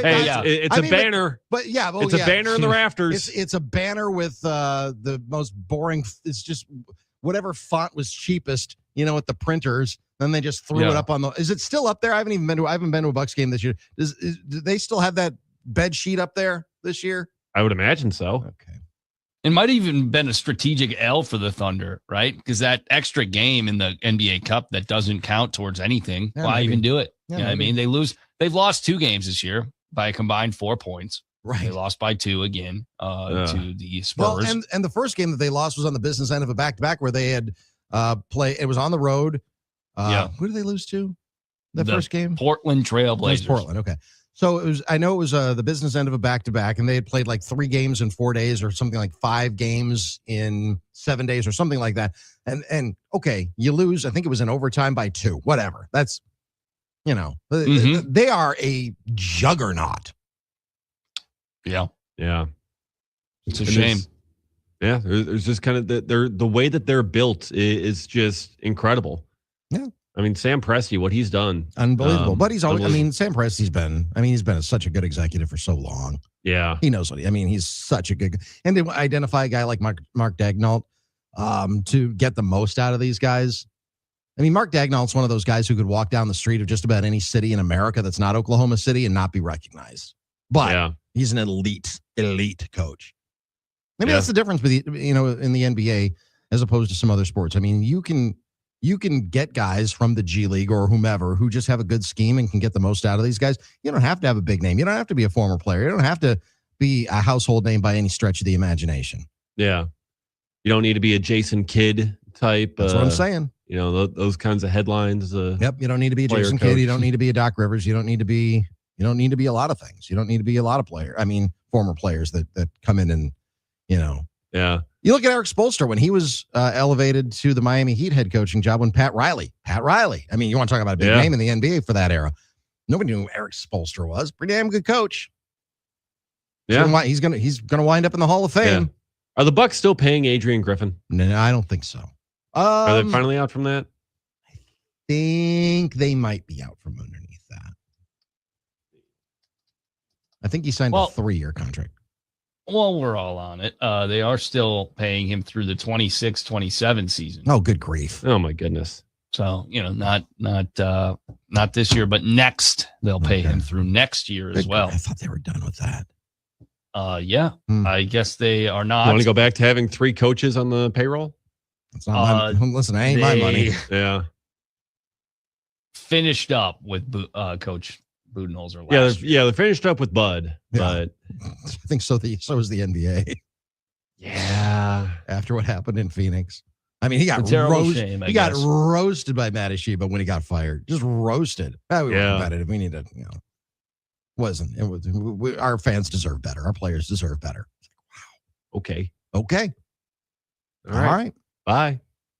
Best of luck to you. Did we cover everything? Yes, for this update here. We do have a bit of breaking Badgers news. as might as well play it. Oh, sure, why not? This is breaking news. Big news. Breaking news. From Orthopedic Associates of Wisconsin, there is a difference. For what it's worth, Badgers linebacker Christian Allegro intends to enter the NCAA's transfer portal. Allegro is one hell of a football player. This does not mean he is leaving definitively, but it's going to be an opportunity for him to essentially test the market, I'd imagine. Last year, notably, Trechka Kahuna entered the portal and came back. So and he fingers did so crossed again there. over the weekend. He is also in the portal, but I think he's gone this time. Yakimelli's in the portal. Yakimelli's in the portal. Yeah, a lot of these guys who are, kind of trying to figure out where their final steps will be are looking to potentially leave. I'm hoping Allegro is one of those decisions where he comes back, because I do think that even entering next year, he is an incredibly talented player that definitely starts with this Badgers group. And I was hoping to see Posa, Catalano, and a healthy Allegro working together. Yeah. And additionally, for Badgers football news, defensive lineman JVR Suggs has announced that he will be declaring for the NFL draft. So he is going to be heading to the NFL. Because I believe he was a senior and out of eligibility. I think he was out of, yes. Yeah. Good dude. Him and Nazir Forkerine were roommates and really close friends at Grand Valley State. Forkerine ended up here. Suggs ended up at LSU. And then for their final year of college, Suggs was anticipating playing with Nazir again. He came here, had a good season, great leader, one of those 300-plus pound guys on the interior defensive line, but never got to play with Nazir because his inquiry, his appeal, whatever you want to call it, was never granted by the NCAA. That was crap. Never even held the official ruling. It just kept getting postponed. Trying to figure out who the biggest nincompoops in sports are. Is it FIFA or is it the NCAA? Because FIFA's just corrupt. I mean, it's just pay them and they'll do whatever you want. So there's that. I mean, it's just straight cash only.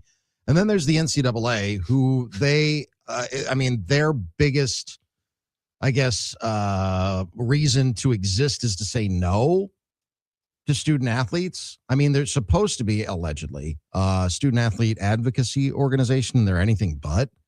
They're just a bunch of bureaucrats that, have six-figure salaries and dole out rules that don't make any sense. So I don't know. And boxing is also pretty bad too, with what's happening with Terrence Crawford. He didn't pay some sort of processing fee, and they've now taken his belt, his middleweight title. I'm gonna say the NCAA is bigger for the nincompoop title, because FIFA, that's just straight up corruption. I think they know better, but this might not be the smartest thing, but also money.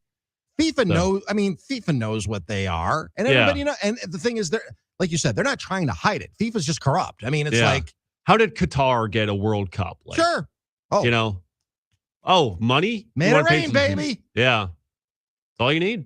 That's all it is. That's all it is. It's all. So I mean, it's like you just expect it. I mean, I'm not even mad about it anymore. It's just because it is what it is. You can't be in a perpetual state of upset about what FIFA is. It's like you can't be in a perpetual state of upset about what the NCAA is. It's like, is there anything that could benefit a student athlete? This could benefit a student athlete. Let's not do it. Then we're not going to do it.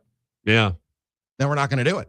No. It's all about the school presidents. Probably university presidents are probably the most overrated human beings on the planet. That and sommeliers, because sommelier is not even a real job. But university president, is there anyone who gets paid more money to do nothing in the world than a university president? Oh man, I mean, politics. I'll hang up and wait. First time, long time. Congressmen, senators. Okay. All right, you might have me there. Yeah, that's right. Anyone on OnlyFans? I mean, hey, they do plenty. They break up marriages. They get football coaches fired. Sophie Rain making more money than any American pro athlete right now. Wait a minute, who's that? How do you know her name? I don't know who that is, but I'm going to take. She's all over social media, man. It's like the story of the town. Wait, I'm just going to use a context. Not my social media. I'm going to use a social media to figure out who that is. Sorry, your social media is all dudes. I don't know. Wow. I'm messing with you. I'm messing around, guys. Yeah, I saw a story. It was something about how she makes more money annually than LeBron James. That's where it was popping off. It was like a TMZ report or something. And Listen, talk about making money for doing nothing. I mean, life ain't fair, man. Yeah. That's what they say. I mean, it's hard work, I'm sure. It's use what you got, I guess. Come on. Use what you got, I guess. I don't know if there was a double meaning there, Dave, but there absolutely was. On that note. Anyways. Okay, now have we covered everything? We have any more breaking news? Anybody else going to the transfer portal? Anything else going on? Should we take a short time out and ask about what Packers expectations are now? Yeah, let's do that. So. All right, let's do that. We're going to hear from Jordan Love coming up in the next hour of the program. But I do want to hear from you guys. What are your expectations for this Packers team now? 24 hours ago, I think it was Super Bowl or bust to a lot of people. Certainly the national media ready to anoint Jordan Love the 2026 MVP. Maybe not the 2025. Maybe not quite there yet, but maybe the 2026 NFL MVP because he's right on the cusp. Ain't nobody talking about Jordan Love being an MVP today because this is a week-to-week league in the NFL, and Jordan Love was not great yesterday. He's overall had a very good season. Yesterday, not his best performance. And we'll hit that coming up. So how have your expectations changed? Most specifically, not even necessarily because of the loss to the Broncos, but the loss of Micah Parsons, which will affect this team for the last 3 games of the season, even though they really only have one team that's – the Vikings want to knock them down. I don't know if they're going to be able to. But they've got the Bears coming up on Saturday, and the Bears are feeling it right now. And they want revenge after what happened last week, Sunday, at Green Bay. It's D.N.D, Doug, Nick, and Dave on this Monday, December 15th. I wish it was a Victory Chicken Monday. It's not. Talking text line open to you at 877-794-1973. Stay with us. It's the Game Radio Network.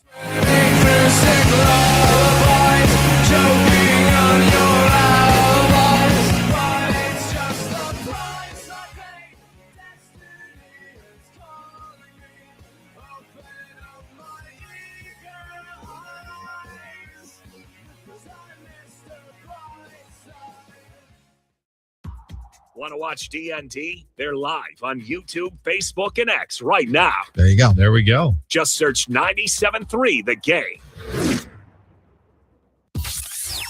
Now, a year in rock spotlight, 1968. Born to be wild. In January of 1968, Steppenwolf released their debut album, including the single Born to be Wild, which charts at number 2 in the U.S. Johnny Cash records 2 live shows at California's Folsom Prison, along with June Carter and Carl Perkins. Also in January, the Beatles are number 1 with Hello Goodbye. In London, they launched their own company, Applecore, with a store, a recording studio, and record label.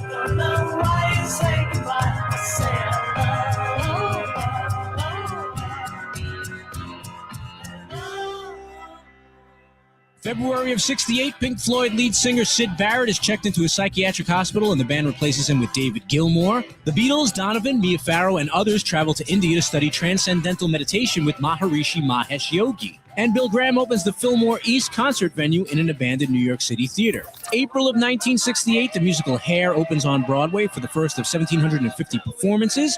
It would spawn several top 40 hits, including Aquarius, Good Morning Starshine, and Hair. Simon and Garfunkel released their album Bookends, which goes to number 1 in the US and the UK. The single Mrs. Robinson would go to number 1 in June, thanks to the movie The Graduate. God bless you, please, Mrs. Robinson. Heaven holds a place for those who pray. Hey, hey, hey. Hey, hey, hey. Keep listening to iHeartRadio for more from 1968 coming up. iHeartRadio. Here are the top Blondie songs that you've thumbed up.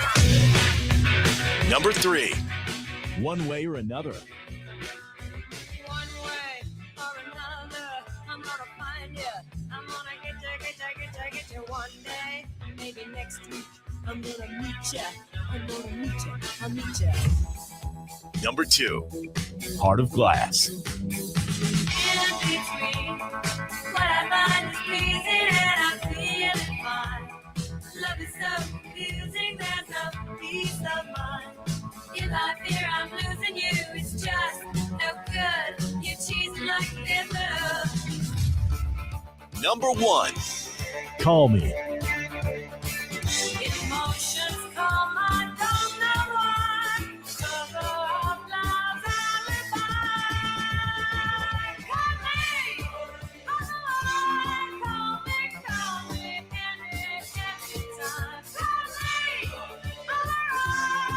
Hear more from Blondie and similar artists now. Search for Blondie on iHeartRadio. All your favorite music, All your favorite stations. all free. Now, a year in rock spotlight. 1973. In November of 73, Billy Joel's second album yields a minor hit with Piano Man, which goes to number 25. Sing us a song, you're the piano man. Sing us a song tonight. Or a melody, and you got us feeling alright. Ringo Starr continues his solo success with the number 2 album and 3 top 10 hits, including 2 number 1s, Photograph and You're 16. Meanwhile, John Lennon releases his 4th solo album, Mind Games, which goes to number 9 in the U.S.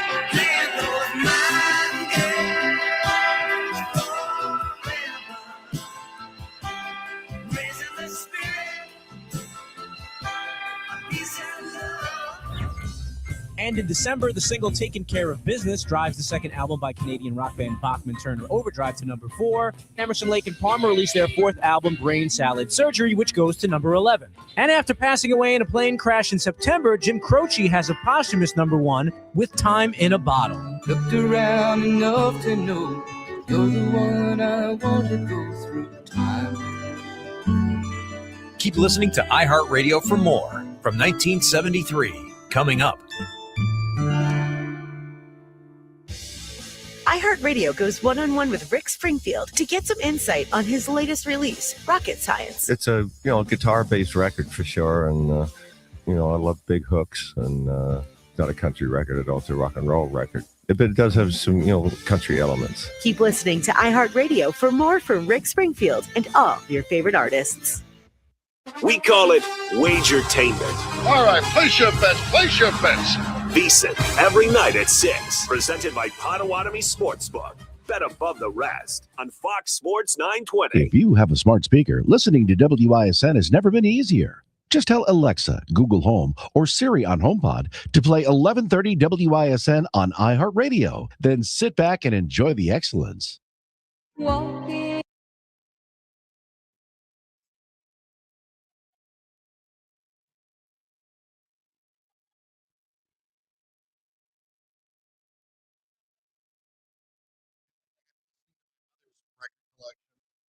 I mean, it's kind of the feeling after you lose much sales. It's a rainy day and a Monday, although it's more like a snowy, icy day.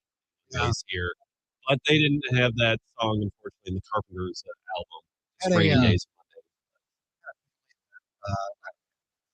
Went over to my brother's house. They live most. So they were. We got a music collection, like really, really extensive music collection. Big music guy. And we got into the subject of my parents, who are the squarest. I love them, but they're the squarest people ever. They grew up in the 60s. My mother knows one Beatles song, and it's their worst. Oh, no. Yellow Submarine. Oh, my goodness. I'm like, I don't even know. I don't even know. I think I've got a better, my brother, I give him all the credit in the world. He's got a deep understanding of music and history and all that other stuff. How he and I got any music knowledge at all or appreciation from those two people, love them. Those two people, I have no idea. Yeah. Certainly didn't get it from them.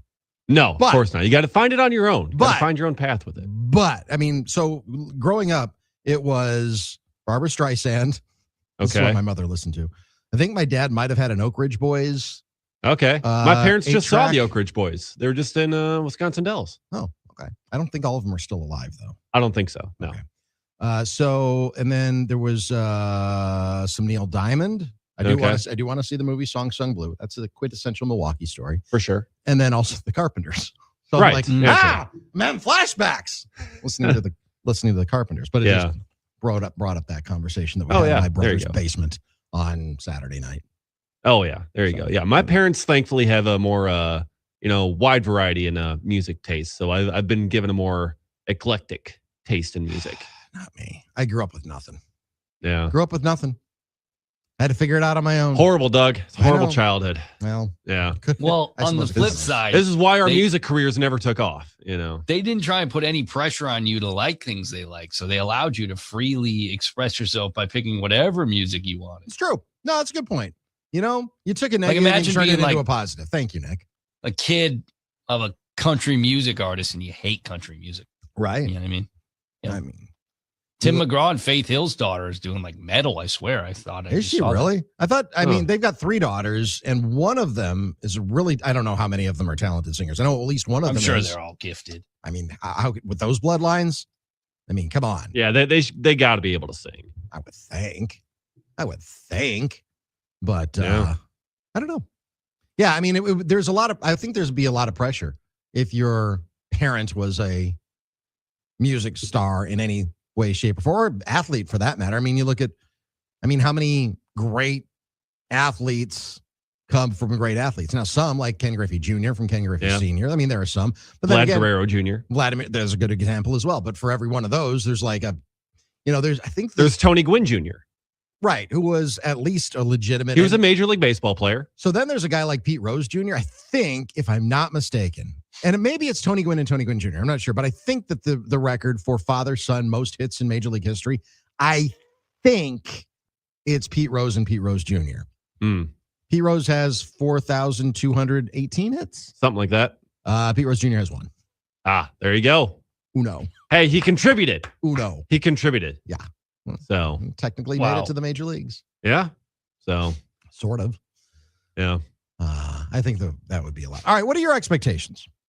Let's go around the room. Yeah. Nick, let's start with you. Expectations for the Packers for the rest of the 2025 National Football League season, which, you got 3 guaranteed games. They're probably going to make the playoffs. I think it would be very difficult for them to not make the playoffs.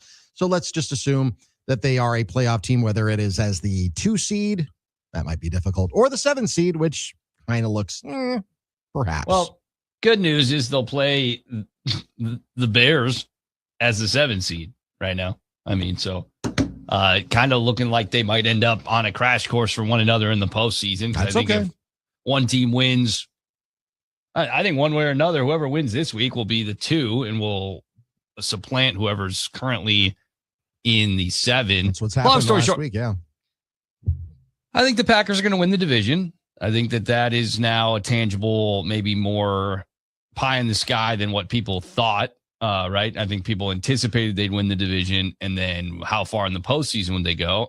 I think that they are now in a really troubled position with how things are stacking up in the playoffs. I think that you'd have to, as the 7, play all your games on the road, which we've seen the Packers be, in my opinion, certainly lesser on the road, like most teams are.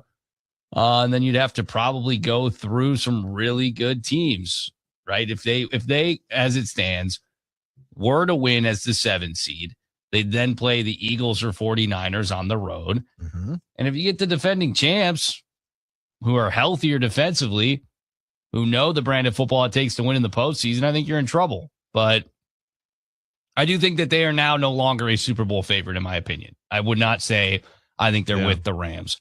I think that they are now in the 2nd, maybe 3rd group if we're tiering the NFC.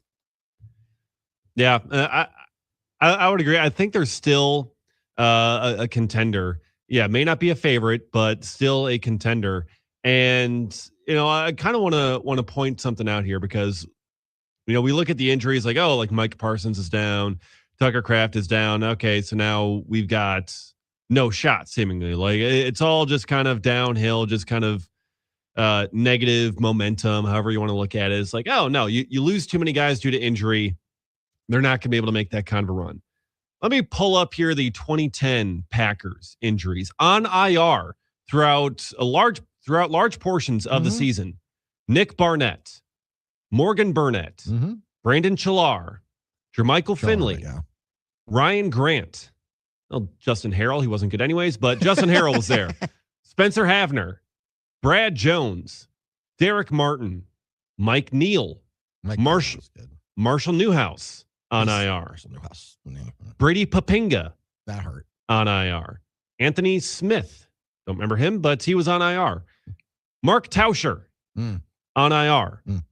A lot of very important, very key players that were on IR for the really entire stretch run there for the Packers throughout December, throughout January, getting into the Super Bowl.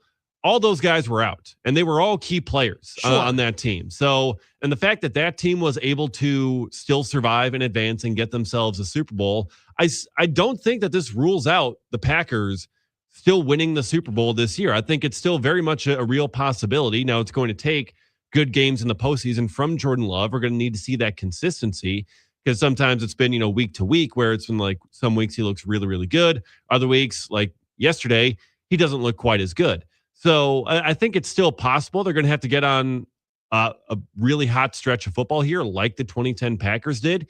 But these, they can overcome these injuries. They've done it before. It was a different group, but they've done it before. So I guess if you want to liken Jermichael Finley to Tucker Kraft, okay, same position. All yeah. right.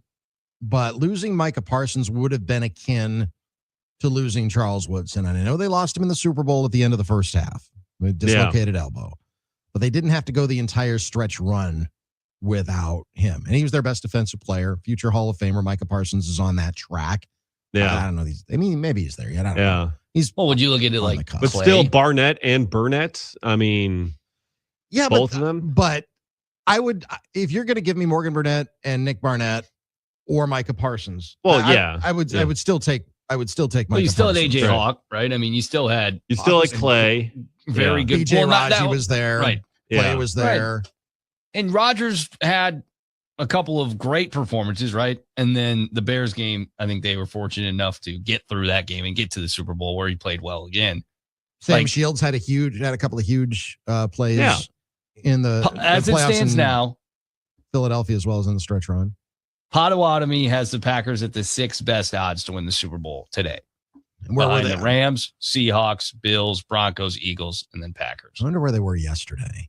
Probably ahead of the Eagles, and probably at 5. So, they dropped from 5 to 6. My expectations aren't very high right now because, listen, with Micah Parsons, the Packers were a Super Bowl contender because what he was able to do was elevate the play of everyone around him.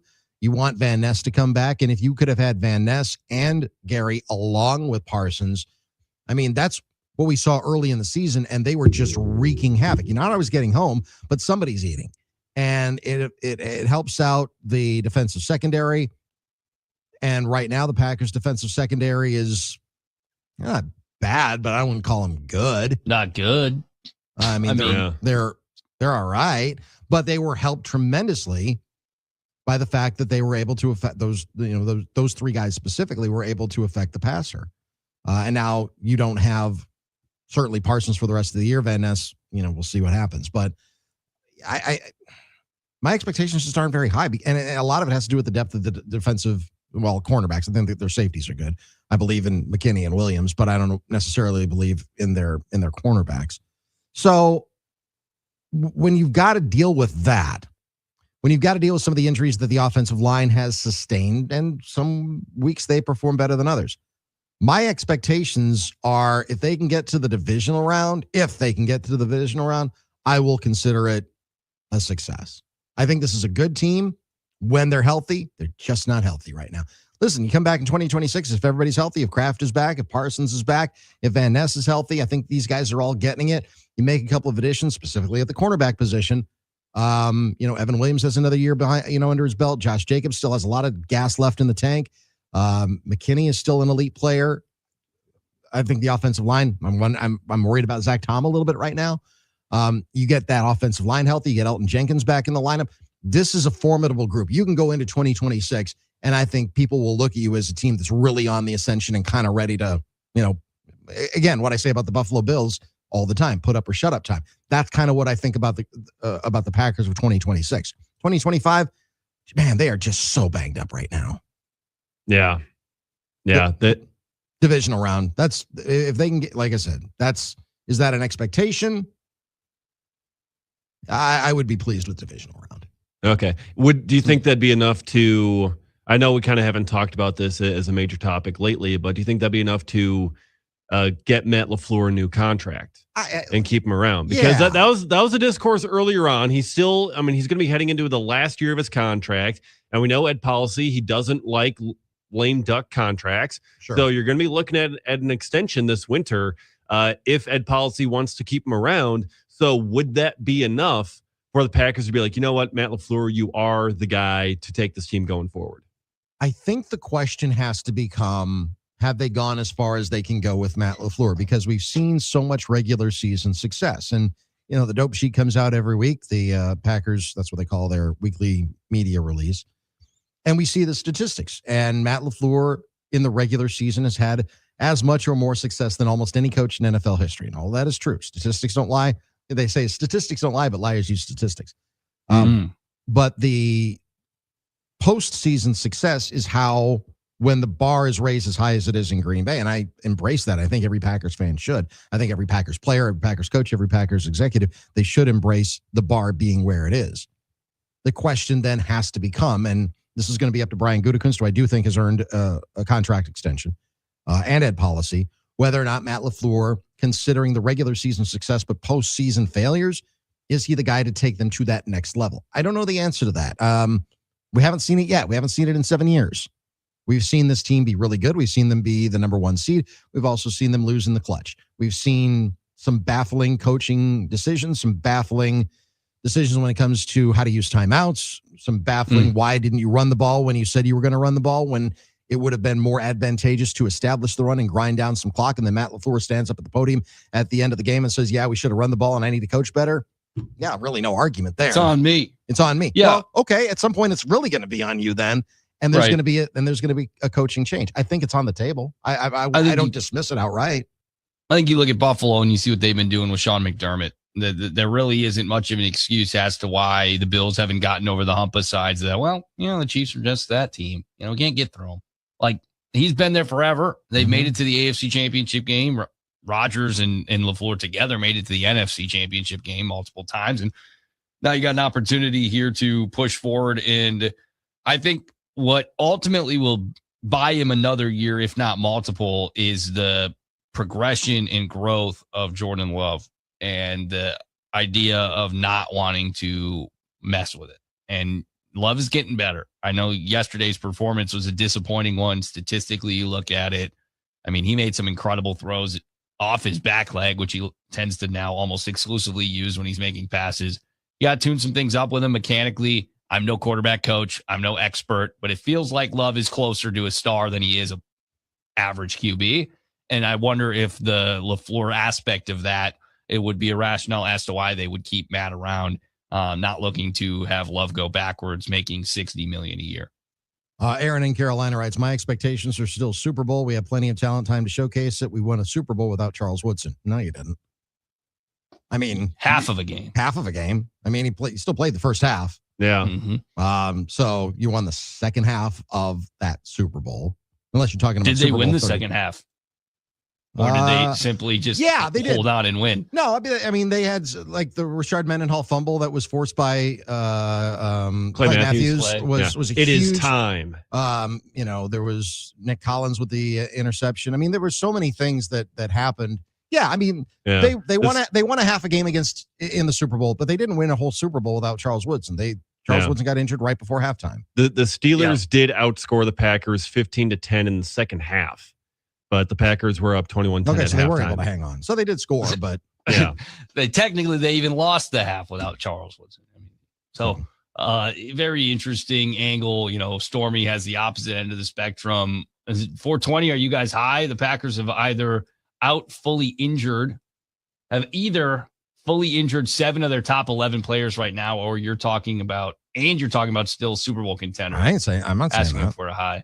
I don't know. I'm not talking about. I don't think they're a Super Bowl contender anymore. I really don't, because of the They'll injuries. be lucky to win one more game.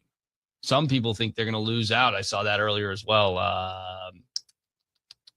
Jeff, you mean to tell me there's a lot of sky is falling thought in Wisconsin sports? Mailman Jeff, I'd like to be optimistic. Micah Parsons. Yeah. It would be like the Packers losing Reggie White. Oh yeah, it would be like in their Super Bowl 31 run. It would be like if Reggie White got injured, right before the playoffs started, and they would not have been Super Bowl favorites. I don't know how far they would have gotten. I don't know. They would have even gotten to the NFC Championship game. I don't know. They would have gotten past San Francisco, much less Carolina, much less New England. Maybe also losing Brandon Woodruff right before a playoff run, or Christian Yelich right before a playoff run, or Brandon Woodruff again right before a playoff run, or your closer punches a wall right before a playoff run. Raleigh Fingers in 82. Right before a playoff run.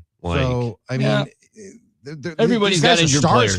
But everybody's got injured players, but the severity of the injury and the importance of the player. The importance of the player, absolutely.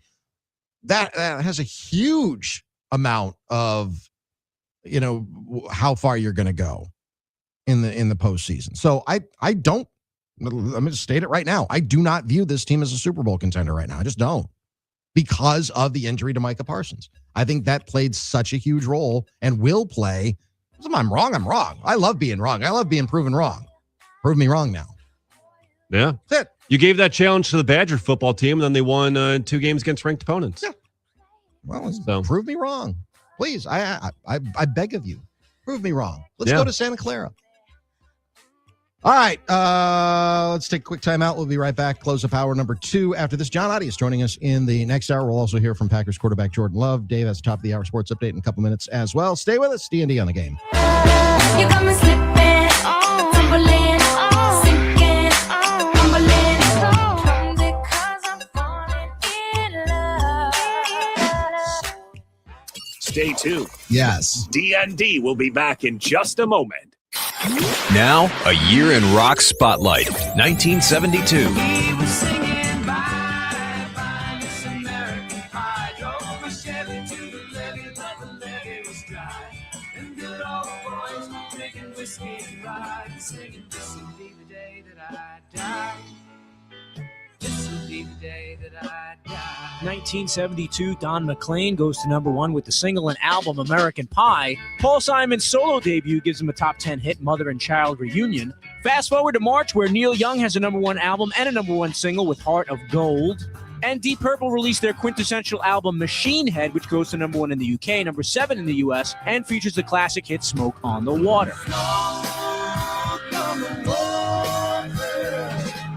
Fire in the sky.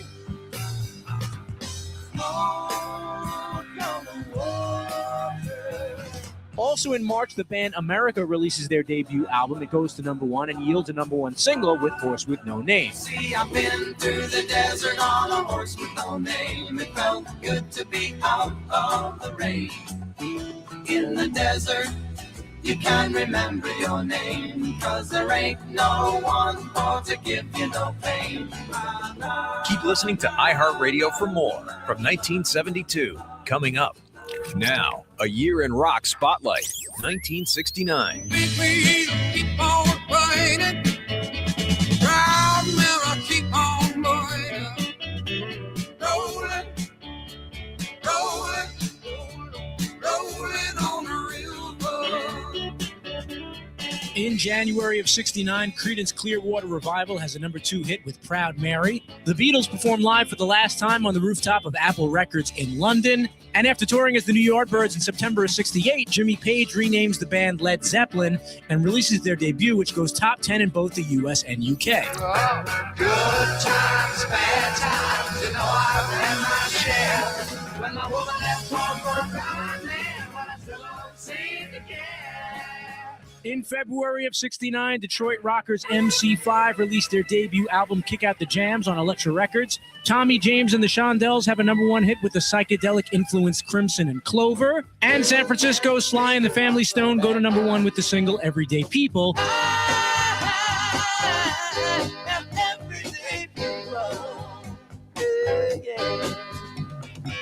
Keep listening to iHeartRadio for more from 1969. Coming up.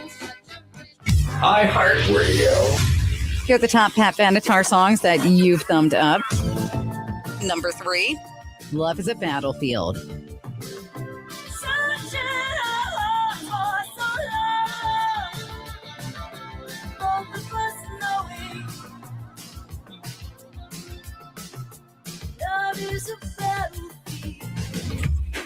Number 2, We Belong. Whatever we do,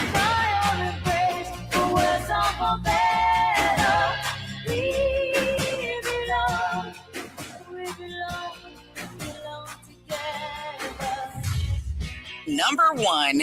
Hit me with your best shot. Hit me with your best shot. Why don't you hit me with your best shot? Hit me with your best shot. Fire away. Hear more from Pat Benatar and similar artists now. Search for Pat Benatar on iHeartRadio. All your favorite music, all your favorite stations, all free. iHeartRadio.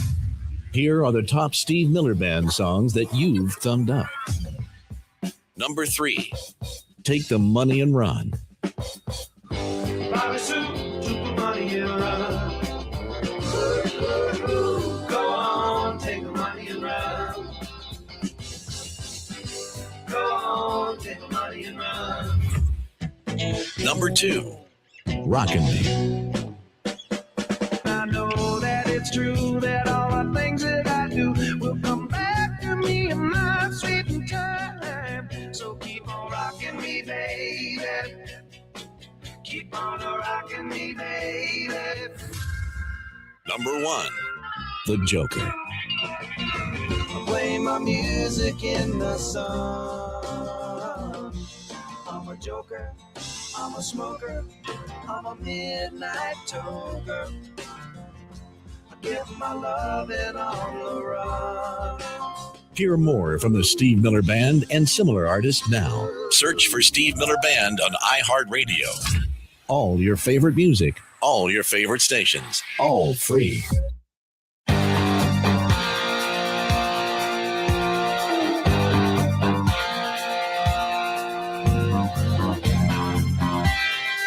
Bill in Merrimack writes on the Talk and Text line, it's easy to have no faith in the Packers because we know their coaches will not adapt.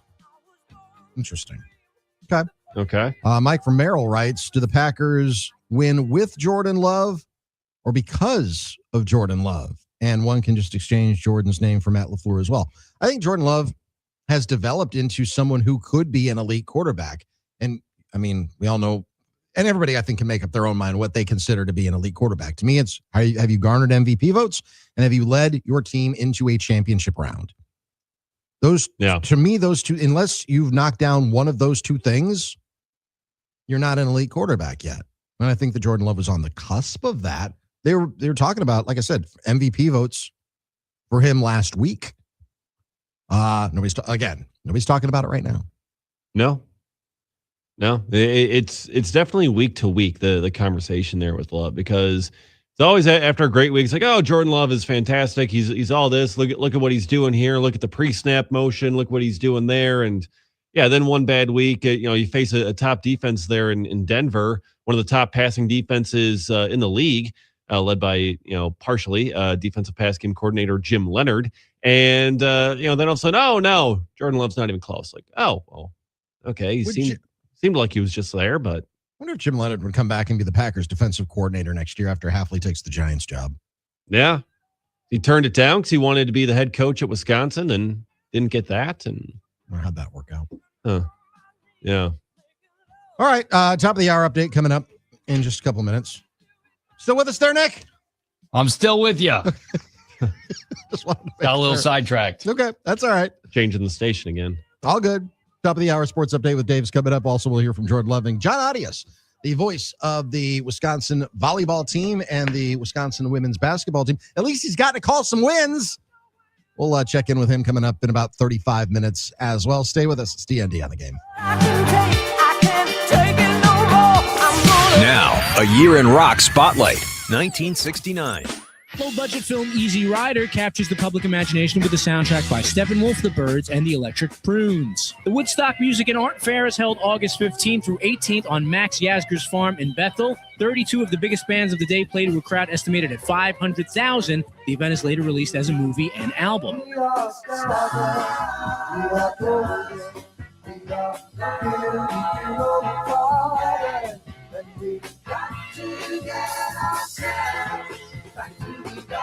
And with the boost from their appearance at Woodstock, San Francisco band Santana hits the top 10 with their debut album, Evil Ways.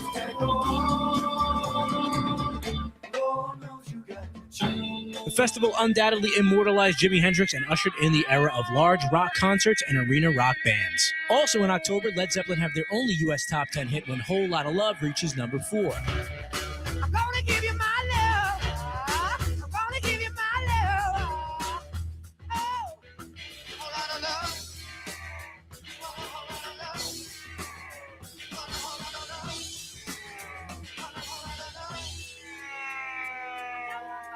The Allman Brothers Band released their debut album on Capricorn Records to good reviews but limited sales. And 7 years after his last number 1, Elvis Presley tops the charts with Suspicious Minds.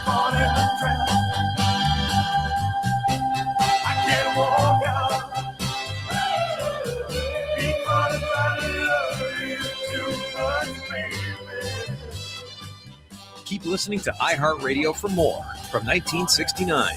Coming up. Now, a year in rock spotlight. 1972. In May, the Rolling Stones spend the year recording in southern France and released the double album Exile on Main Street. It goes to number 1 in both the US and the UK. California band the Doobie Brothers score a hit off their second album Toulouse Street with the single Listen to the Music.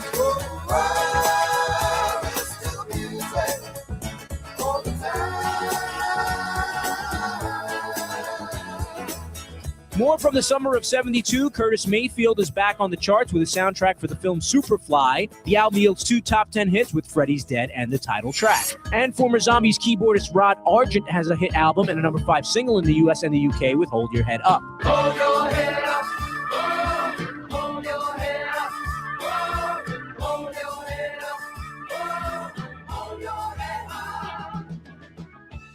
Harry Chapin's performance of the song Taxi on The Tonight Show 2 nights in a row leads to a hit. And struggling UK band Mott the Hoople get help from fan David Bowie, who produces their album and writes them a hit, All the Young Dudes, which peaks at number 3 in the UK and in the top 40 in the States.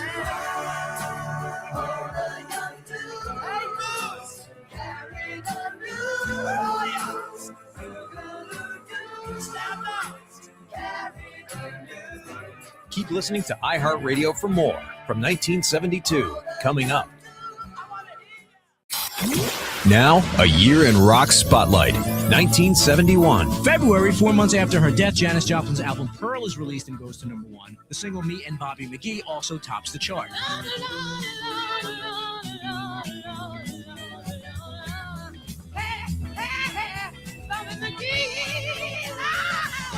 Bill Withers hits number 3 with the single Ain't No Sunshine from his debut album produced by Booker T. Jones. In March of 71, Carole King releases her first solo album and scores 2 number 1 singles, I Feel the Earth Move and It's Too Late.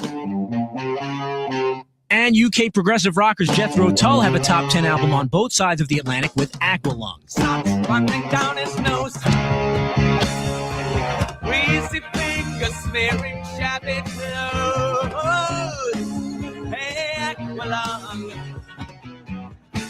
In April, the Temptations topped the charts with Just My Imagination, their third number 1 and their 13th top 10 single. Three Dog Night have their second number 1 single with Joy to the World. And the Rolling Stones album Sticky Fingers is released, including the number 1 single Brown Sugar.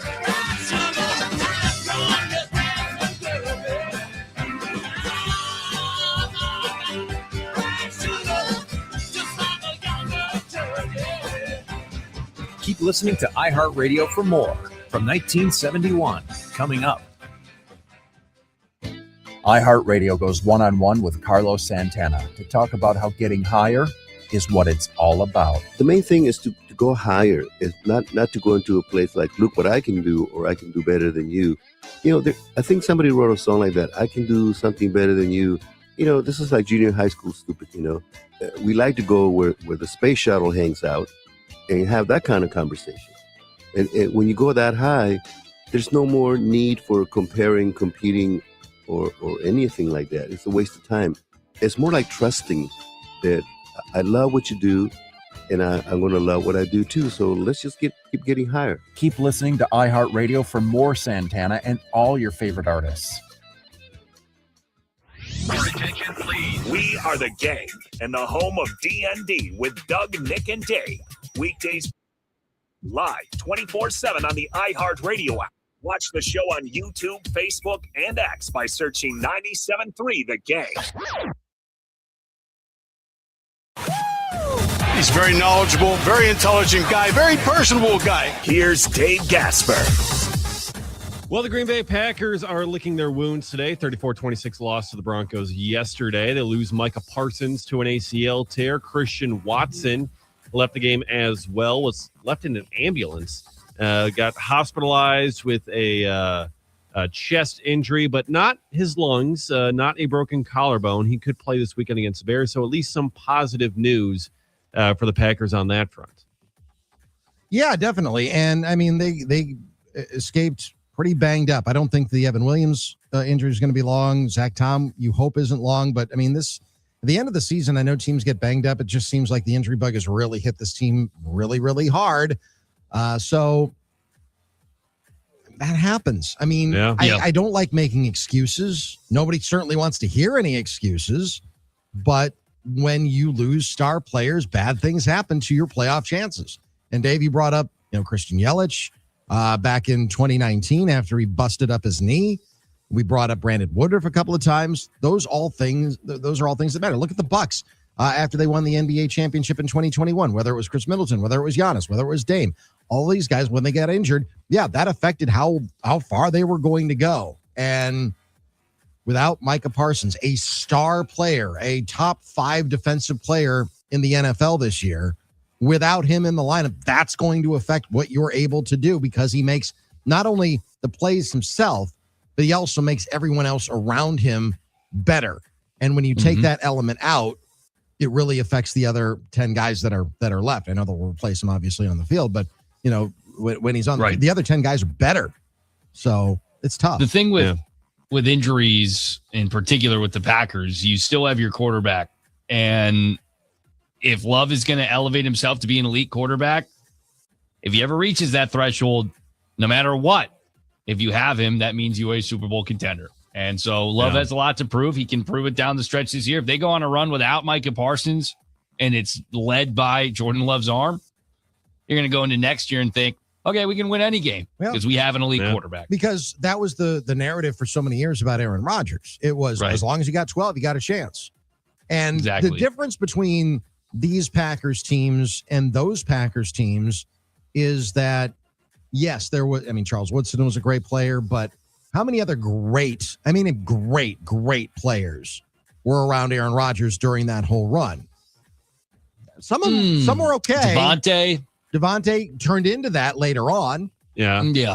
Devontae certainly near the last few years of Aaron Rodgers' tenure. Clay was a great player. Yeah, I'll give you that. It's been about a decade, though, since Clay was a great player, right?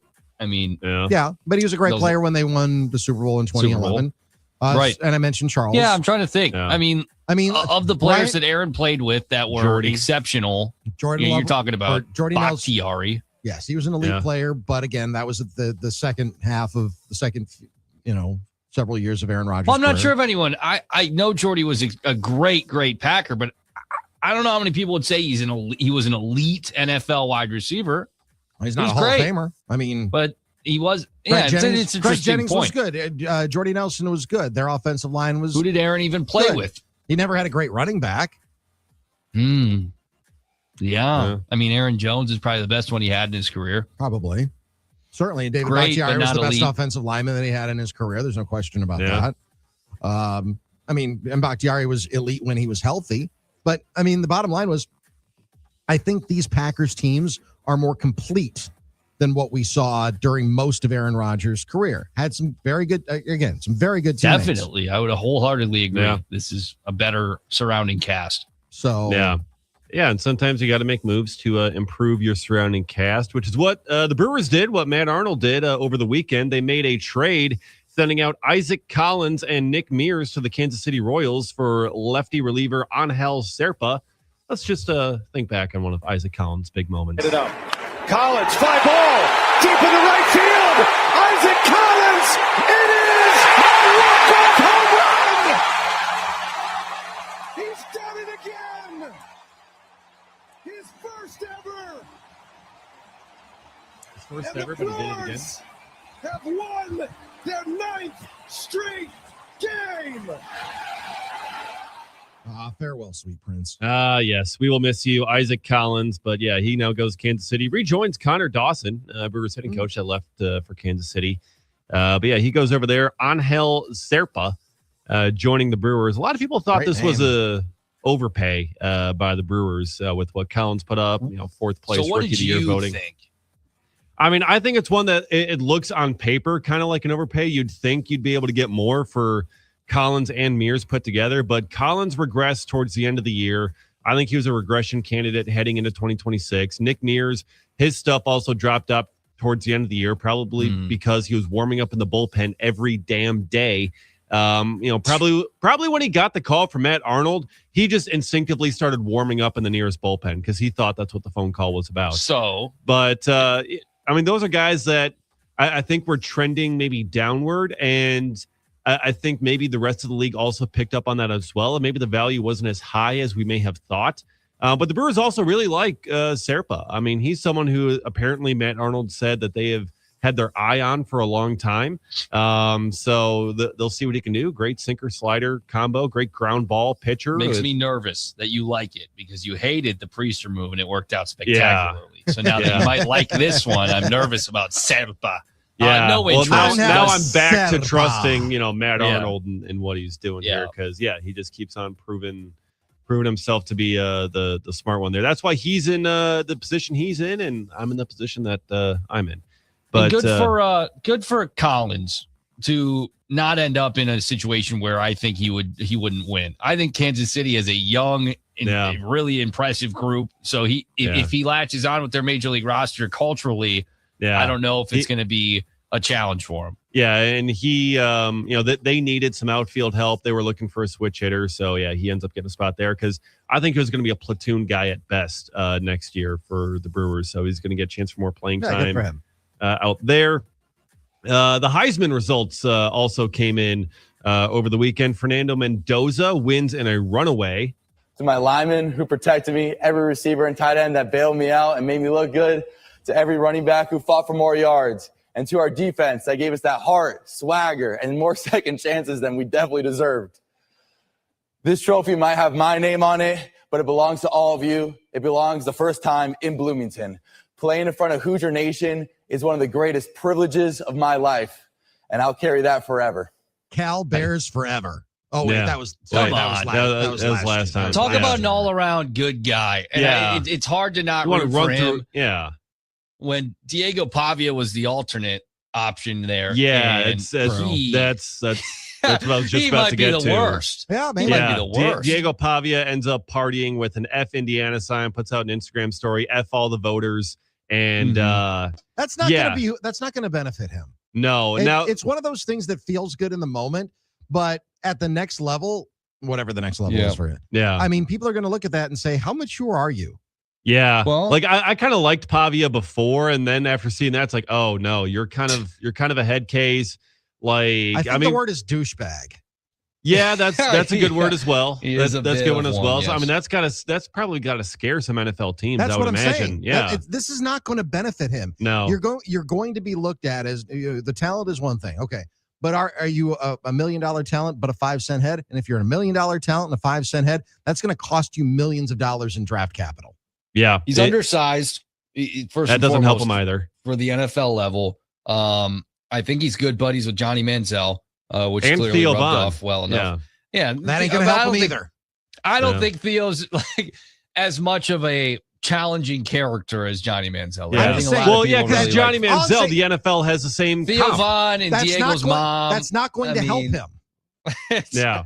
Yeah, Johnny Manziel didn't exactly have a successful track record in the NFL. No, he did not.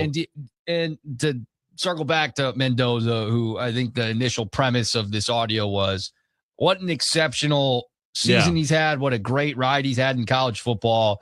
I don't think there's a single person that has spoken one ill word about his character. He's a goofball. He's dorky. His post-game pressers we've made fun of to a degree. But his story, his family story, his mom's battling for the rest of her life with MS, and their bond in the Players Tribune. They did a piece this past weekend. His mom wrote it on behalf of Fernando and their relationship. It's hard not to pull for him.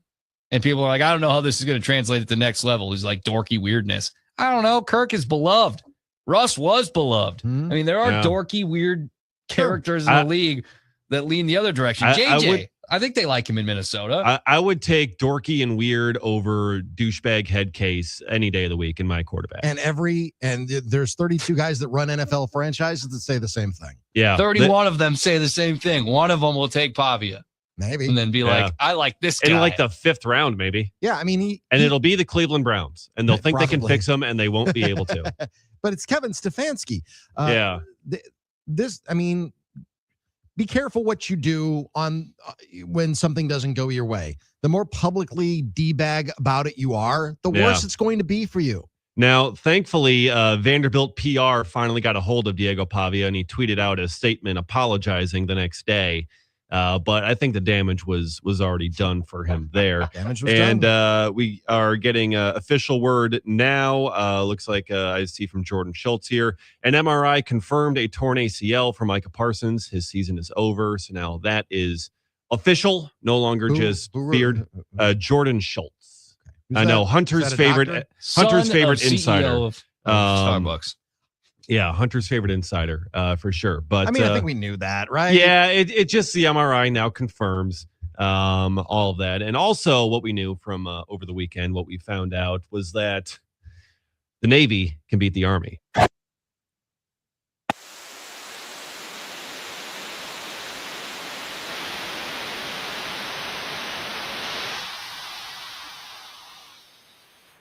Fourth and goal, down by 6 minutes to go in the fourth quarter, and Navy passes into the end zone, and that's a miracle of him being able to pass for him there, and they get the touchdown.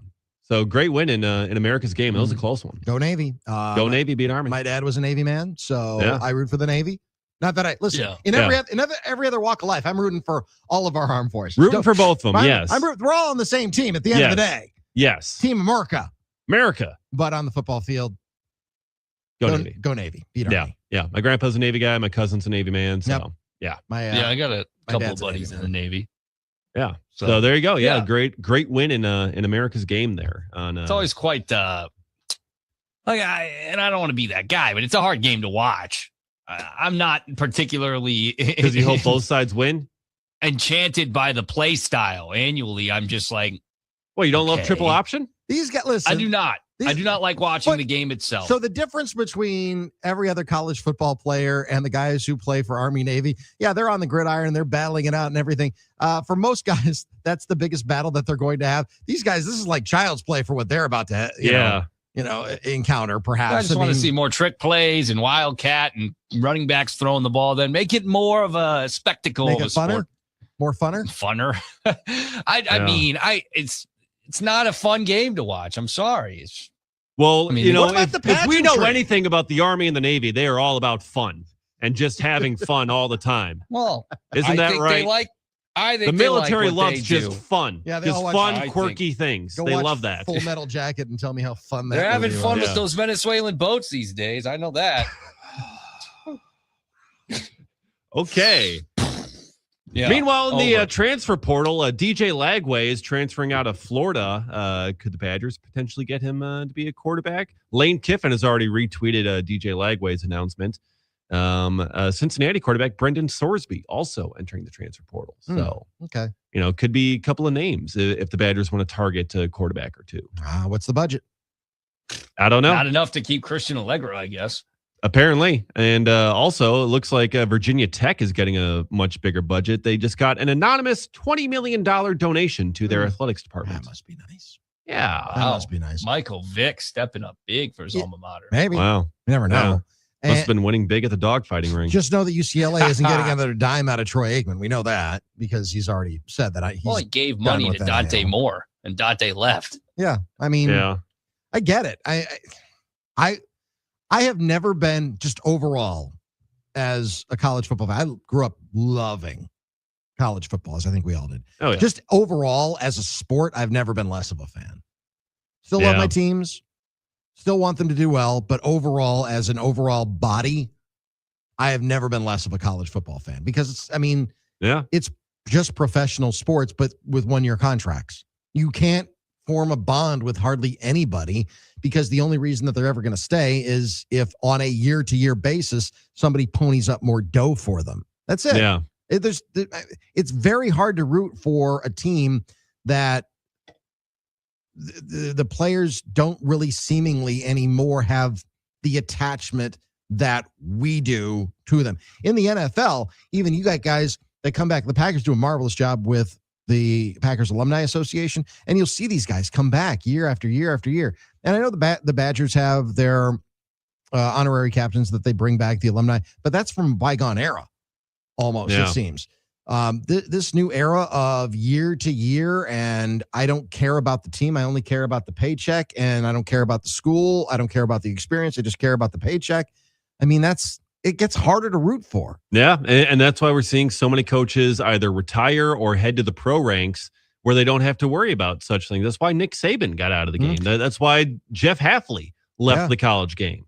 It's you have to worry about not only coaching the team, not only about, if you're a college coach, academics. I mean, these are still universities. They are still schools.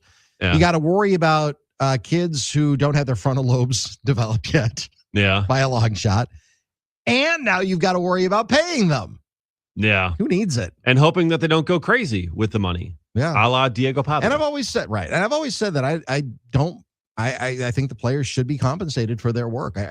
Beyond just a scholarship. I do believe that they're generating millions and millions of dollars, but there was such an imbalance when coaches were making $8, $9, $10, $12 million a year, and the players weren't getting anything except slapped on the wrist for taking an extra helping of tuna fish at a banquet or something. I mean, it really did happen. I think it was Oklahoma. There were 2 players that took an extra helping of pasta at a banquet, and they got a secondary violation for it. It's just dumb stuff like that. And that's why the NCAA is a bunch of, trying to hang on to their phony baloney jobs. Yeah. They're very phony baloney. Yeah. I mean, so I just never, I love college football. I'm trying to love it, man, but it's hard. It's getting harder every year with this transfer portal crap. Yeah. They need some sort of cap. They need some sort of rules and restrictions in place to make this thing work, because it's way too much of the Wild West. It's been that way for a couple of years, and it's just gotten so out of control. They have to do something. But the NCAA, as we've learned in court, is basically powerless to do anything. And, because their jobs are phony. And so then who really can put some sort of cap, put some sort of restrictions in place? There's really kind of no one who has that authority. The president. Good luck. No, he doesn't. No, he doesn't. He thinks he's got a lot more authority than he does. Yeah, nothing to do with college sports. So how are they going to fix? I don't know how they're going to fix it. Yeah. It's going to be the schools that have to police themselves, and they have shown zero ability to do that. Why would they?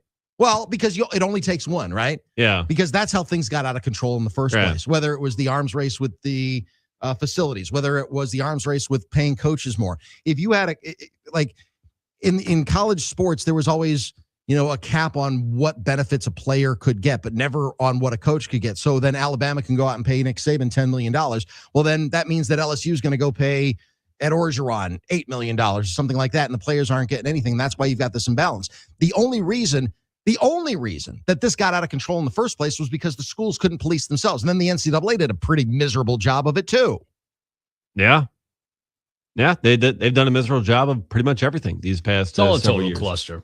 Yeah. Total cluster. It's just, and Wisconsin's not winning in the cluster, so it's not as fun. If it was broken and we were winning because of it, I'd be all in. I think that's an honest reflection of a lot of people's opinions. I don't think you're wrong. Yeah, I mean, we're not winning. Yeah, if this were Ohio State, if this were LSU, Alabama, Georgia, we'd be like, oh yeah, this is fine. I live with an Ohio State fan. She's perfectly fine with it. Yeah, unsurprisingly. That's human nature. That's right. That's what's so frustrating about being a Cubs fan. I mean, it's like, spend it. Spend the money. You have an unfair advantage. Spend it. Use it. And they don't. Which is so much more fun for those of us like you and me, Doug. So much more fun to watch them not spend it. But then you get to October and it's the Dodgers. Yeah. But still beat the Cubs. That's right, you did. And hang your hat on that, but then you run into the Dodgers like every other team in baseball 3 out of the last 4 years. And then it all goes to hell. Yeah, which I is wish I was why, more like, bold. Like college, you need to put a cap in there. Well, like, and the Just saying. NFL. That's why you can be a fan of the NFL, because at least the playing field is relatively even. Yeah. Mm-hmm. Like, you have to find yourself a good quarterback, but like that's really kind of the only thing that can give you an inherent advantage is getting yourself a good quarterback and just keep them around. Like that's really it. Because if you don't have a quarterback, you're not going to be going anywhere. And if you do have one, you're going to be at least in the playoffs or around it every single year. Speaking of quarterback, the Packers have one. His name is Jordan Love. We'll hear from him coming up next. Also, John Adias will join us coming up in a few minutes as well. The Badgers women's volleyball team in the Final Four. They knocked off Stanford and knocked off Texas. Kentucky is up next. John Adias coming up in just a few minutes. We'll hear from Jordan Love next. It's D.N.D, Doug, Nick, and Dave on the game.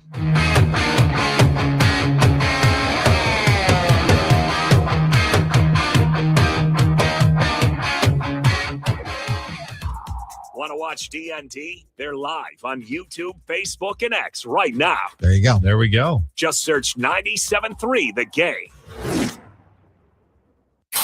Now, a year in rock spotlight.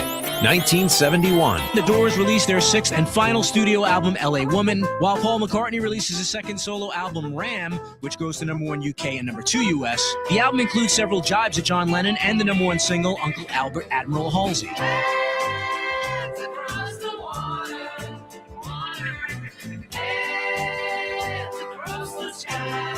In May of 71, soul singer Marvin Gaye releases his concept album, What's Going On, and has 3 top 10 singles. And Rod Stewart's third solo album goes number 1 and has a number 1 single, Maggie May. Maggie, I wish I'd never seen your face. In July of 71, The Who releases Who's Next. It tops the charts in the UK and goes to number 4 in the US. Teenage wasteland, oh yeah. Teenage wasteland. They're all wasted. The Allman Brothers released their breakthrough live double album at Fillmore East. And in August, the concert for Bangladesh, organized by George Harrison and Ravi Shankar, is held in New York City. In addition to the organizers, Eric Clapton, Bob Dylan, Badfinger, Leon Russell, and Billy Preston appear. Feel my guitar gently. Keep listening to iHeartRadio for more from 1971. Coming up. Now, a year in rock spotlight from 1977.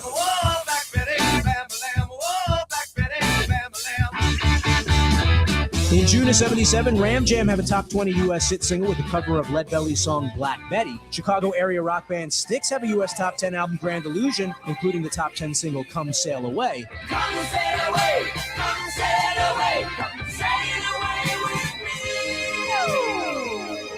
In July of 77, the Grateful Dead veered towards progressive rock, adding strings, horn, and a choir on their ninth studio album, Terrapin Station. In the whistling scream, terrapin.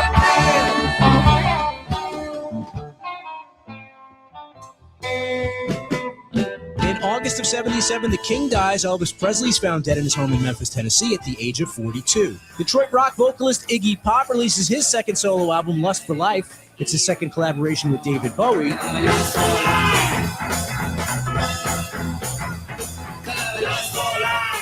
New York's Billy Joel releases his fifth album, The Stranger. It goes to number 2 in the U.S., with the single Just the Way You Are rising to number 3. I want you just the way you are.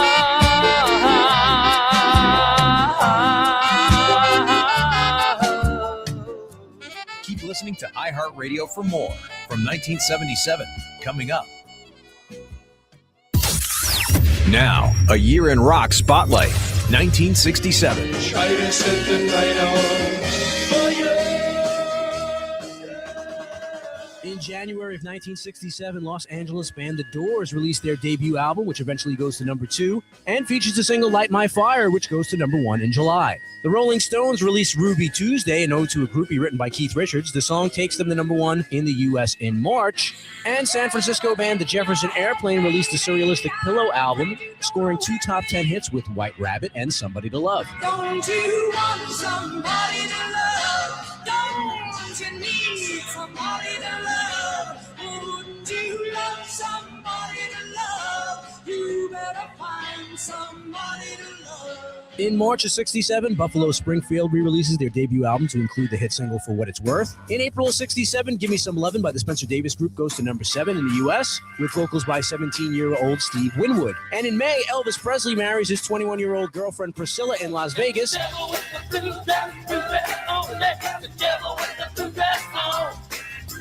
In May, Mitch Ryder hits number 4 with Devil with a Blue Dress, Good Golly Miss Molly. And the Jimi Hendrix Experience released their debut in the UK. In July, they toured the U.S. as the opening act for the Monkees in support of the U.S. album release. Keep listening to iHeartRadio for more from 1967. Coming up.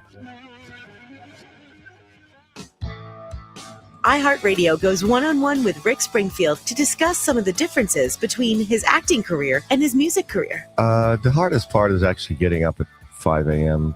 for being on the road and then going out and playing. That's actually the toughest thing. The traveling has always been the hardest thing. I mean, I can get up at 5 o'clock in the morning for an acting gig because, it's not high exertion. You're basically being driven somewhere and you just got to work on the part. But this show's what I do it for because of the connection. That's my connection to people. Keep listening to iHeartRadio for more from Rick Springfield and all of your favorite artists.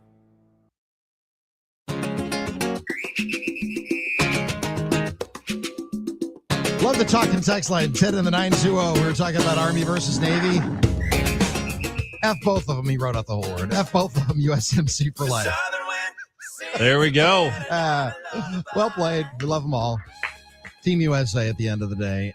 Team Packers for probably most of us if you're not Nick. But Jordan Love met the media after. What? You're a Steelers fan. You're wearing a Steelers jersey right now. Am I talking? When the Steelers played the Packers, you were openly rooting for the Steelers. Am I telling tales out of school that I'm not aware of? Well, I can still be disappointed about what happened yesterday. I mean, are you? No one likes what happened. Of course. Okay. All right. I mean, everyone I know and love, mostly Packers fans. Okay. You know, Nick Osen's probably rubbing his hands together right now, but I'm sure he is.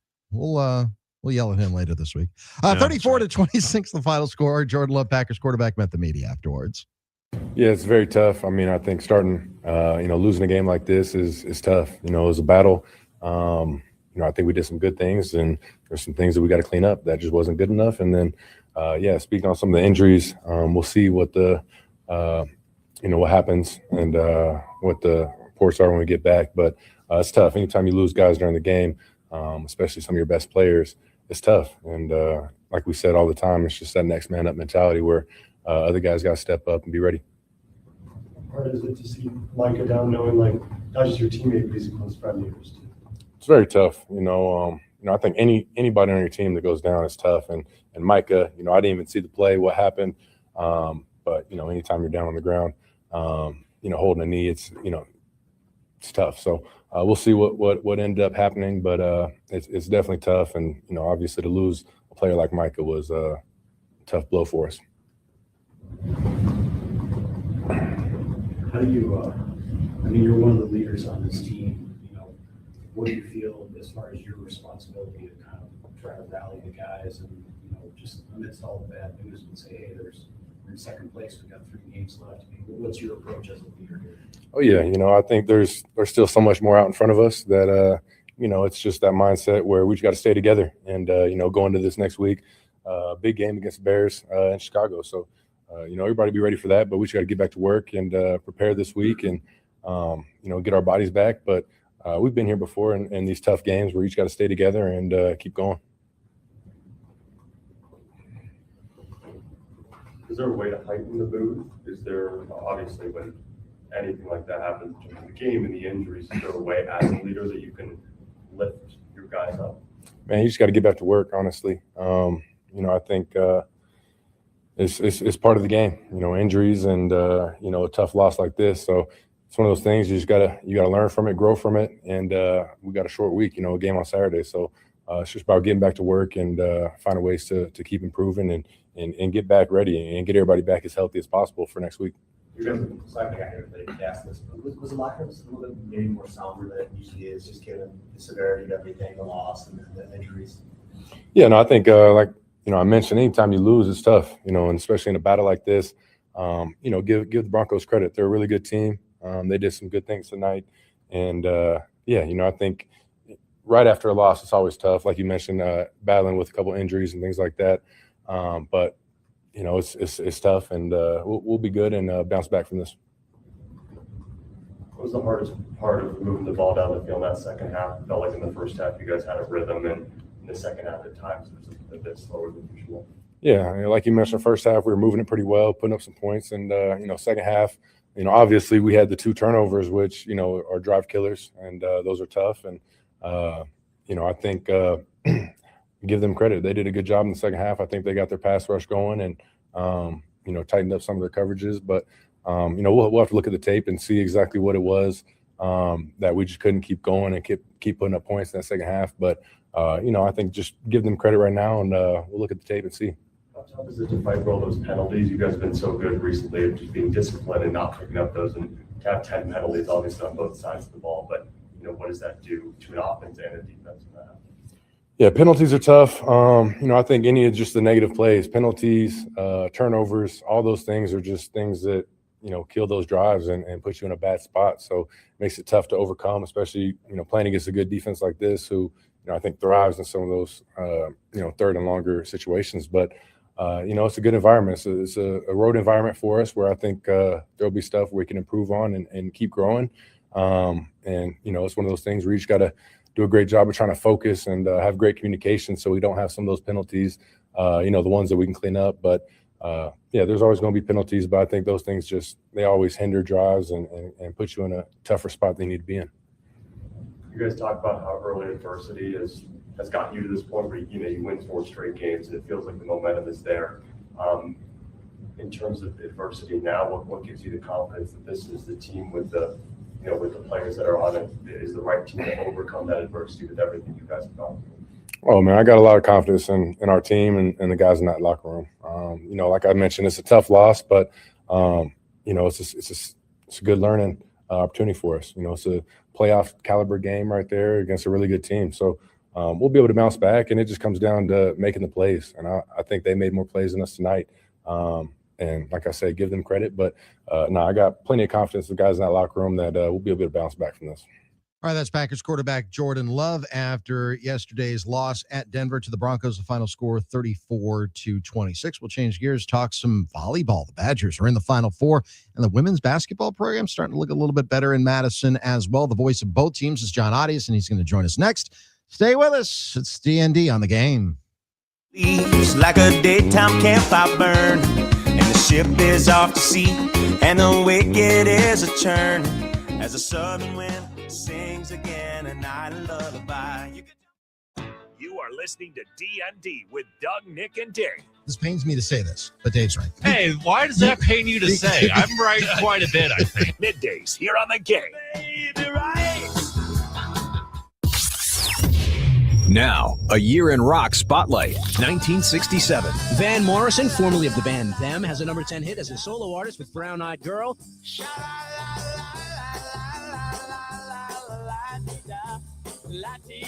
In July, LA band The Grassroots scored their first top 10 hit with Let's Live for Today. And UK supergroup Cream, featuring guitarist Eric Clapton, toured the US for the first time. In the sunshine of your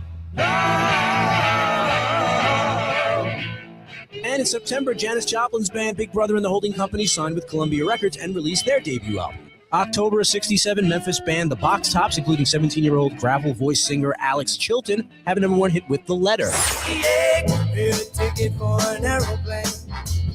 Ain't got time to take a fast train. Lonely days are gone, I'm a going home. Baby, just me a little. My baby, just me a little. And in November, the first issue of Rolling Stone magazine is published in San Francisco, featuring an interview with John Lennon. The Who have their first and only U.S. top 10 hit with I Can See for Miles. In December, they smashed their instruments on the Smothers Brothers TV show. Keep listening to iHeartRadio for more from 1967 coming up. Now, a year in rock spotlight, 1973.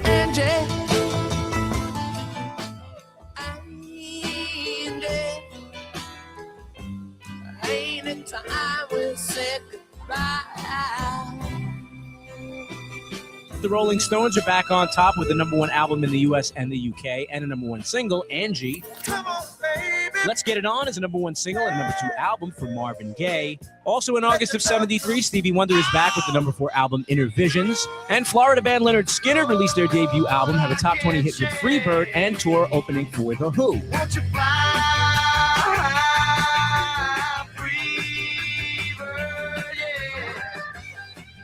Fast forward to October, where on their 8th album, the Steve Miller Band debut a smooth blues rock sound and score a number 1 hit with The Joker. I'm a joker, I'm a smoker, I'm a midnight toker. I sure don't want to hurt no one.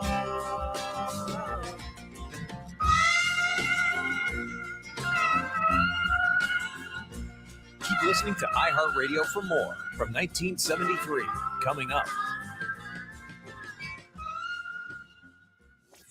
Now, a year in rock spotlight, 1972. In May, the Rolling Stones spend the year recording in southern France and release the double album Exile on Main Street. It goes to number 1 in both the US and the UK. California band the Doobie Brothers score a hit off their second album, Toulouse Street, with the single Listen to the Music.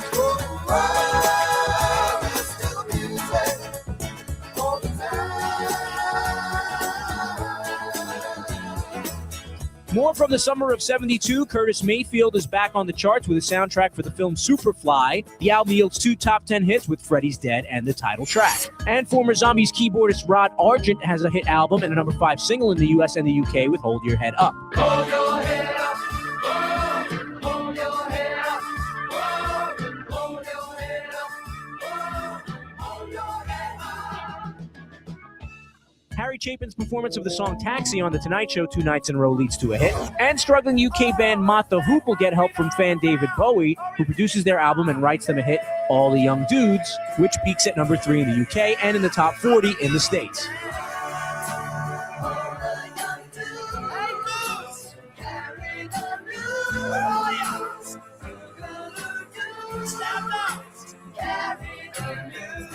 Keep listening to iHeartRadio for more from 1972. Coming up.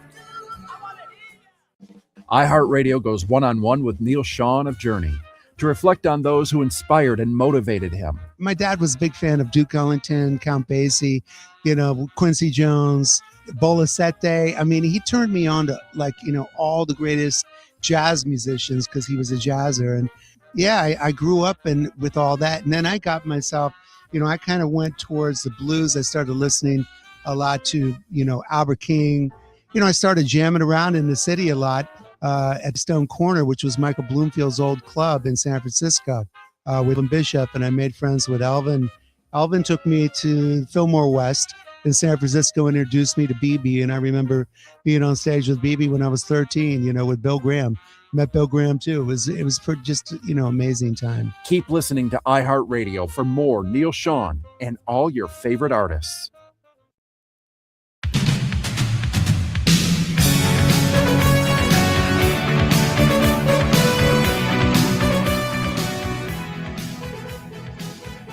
It's D.N.D on the Game Radio Network.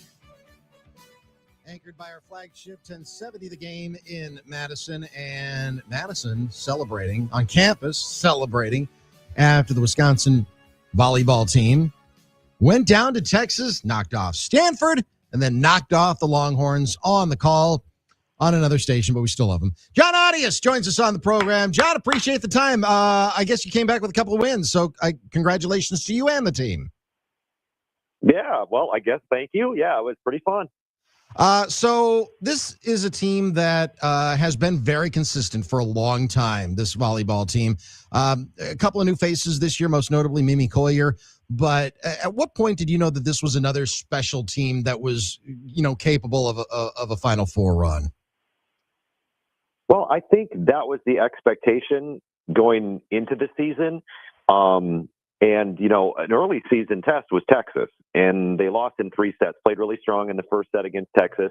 But I think early on, and as the season kind of went along through the non-conference, and as the Big Ten started to play out, you knew that this team, just like the last 13 seasons, would have a shot at the Final Four. Just didn't know exactly how things would match up or how things would play out the rest of the way, but you knew it was a solid team, and you knew Collier was the biggest addition of the offseason. for the Badgers. And you also knew, Doug, that it would take a while, right? Because there were so many new faces on the floor for Kelly Sheffield's team that they had to have some level of gelling, right? They had to have some time to gel and sync up and learn each other's tendencies. So I had the sense that this could be a Final Four team, I think, from the start. I think Kelly thinks that every single season. But yeah, and then I think it really started to materialize when Charlie came back. Charlie Furbringer got injured, missed 10 matches in the Big Ten, came back, and now they haven't lost since she's returned to the lineup. They've won 11 in a row with her as the starting setter, 11-0 with her as the starting setter. So I think once Charlie came back too, and you started to see the connections, I think that's when, it also started to click a little bit too. John, these rosters are not necessarily very deep. I mean, there are players that are stars and they lead these teams to the level of success that they anticipate. And they thought Grace Lopez would be one of those players, and she doesn't even end up playing this season. And then Charlie's out for the stretch that she is. I just find it really remarkable that they were able to not only succeed without them, but now absent Lopez and with Furbringer getting back into the groove of things, even get better as the season's gone on. Yeah, and what I think Mimi Collier does is she just elevates the play of those around her. And then there's so much talent on this roster that they then have easier, looks, I guess you could say, offensively, for example. And then they open it up for Mimi Collier. So they both kind of feed off each other. Every single opponent Wisconsin has faced this season has had to prepare for Mimi Collier. She's got a school record in kills per set. She's got the school record in total kills and 25-point rally scoring. So they have to game plan for her. She still comes through. And then that opens it up for players like your middle blocker, Carter Booth, who's just been on a tear during the last stretch of the season in her senior season. It opens it up for Grace Egan, who's a transfer, who also missed some time. She missed 7 matches because of an injury. And so, she had some time away from her teammates, but then it opens it up for her. Una Vigic is a first-year player. She's a redshirt sophomore, first-year starter, first time playing in college volleyball. It opens it up for her. And now she has 6 straight matches with 10 or more kills, and she tied her career high last night. So it just opens up. Everybody feeds off everybody else. And when everyone's focused on Mimi, then Carter's bombing kills. And when they have to account for Carter, then Una's coming through. It's just like feeding off each other and creating this great feedback loop. Yeah, John, and you mentioned Carter Booth there as one of the big pieces. I mean, being a senior, we heard her bar that she dropped on TV after the game with the expletive in there. But how important has she been as a leader? Because you mentioned, the turnover with the roster, some transfers and things like that. But Carter Booth has been a regular presence on this team the past couple of years. What's your thoughts on her as a leader this year?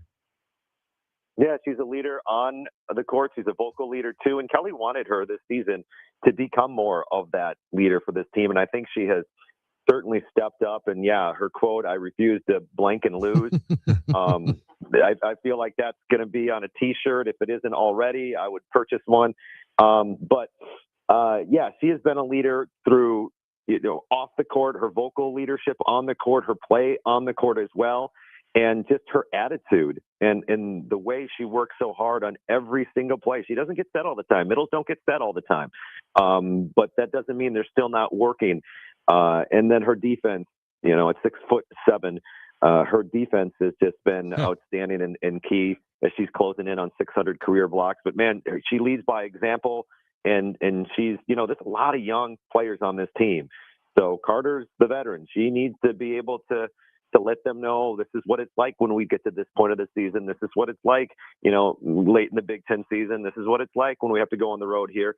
So she's meant a lot in terms of leadership for this team. John Adias joining us here on D.N.D. John, of course, the radio voice of the Badgers volleyball team and women's basketball team.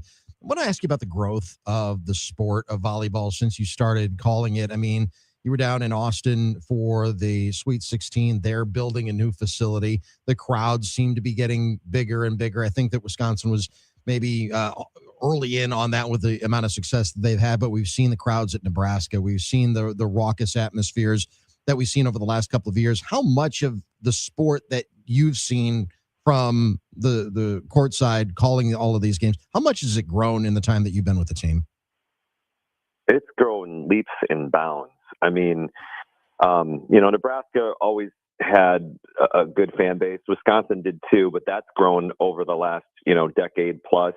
But just overall, in terms of the coverage that they've gotten, I mean, Nebraska and Texas A&M was on a Sunday at 2 p.m. on ABC.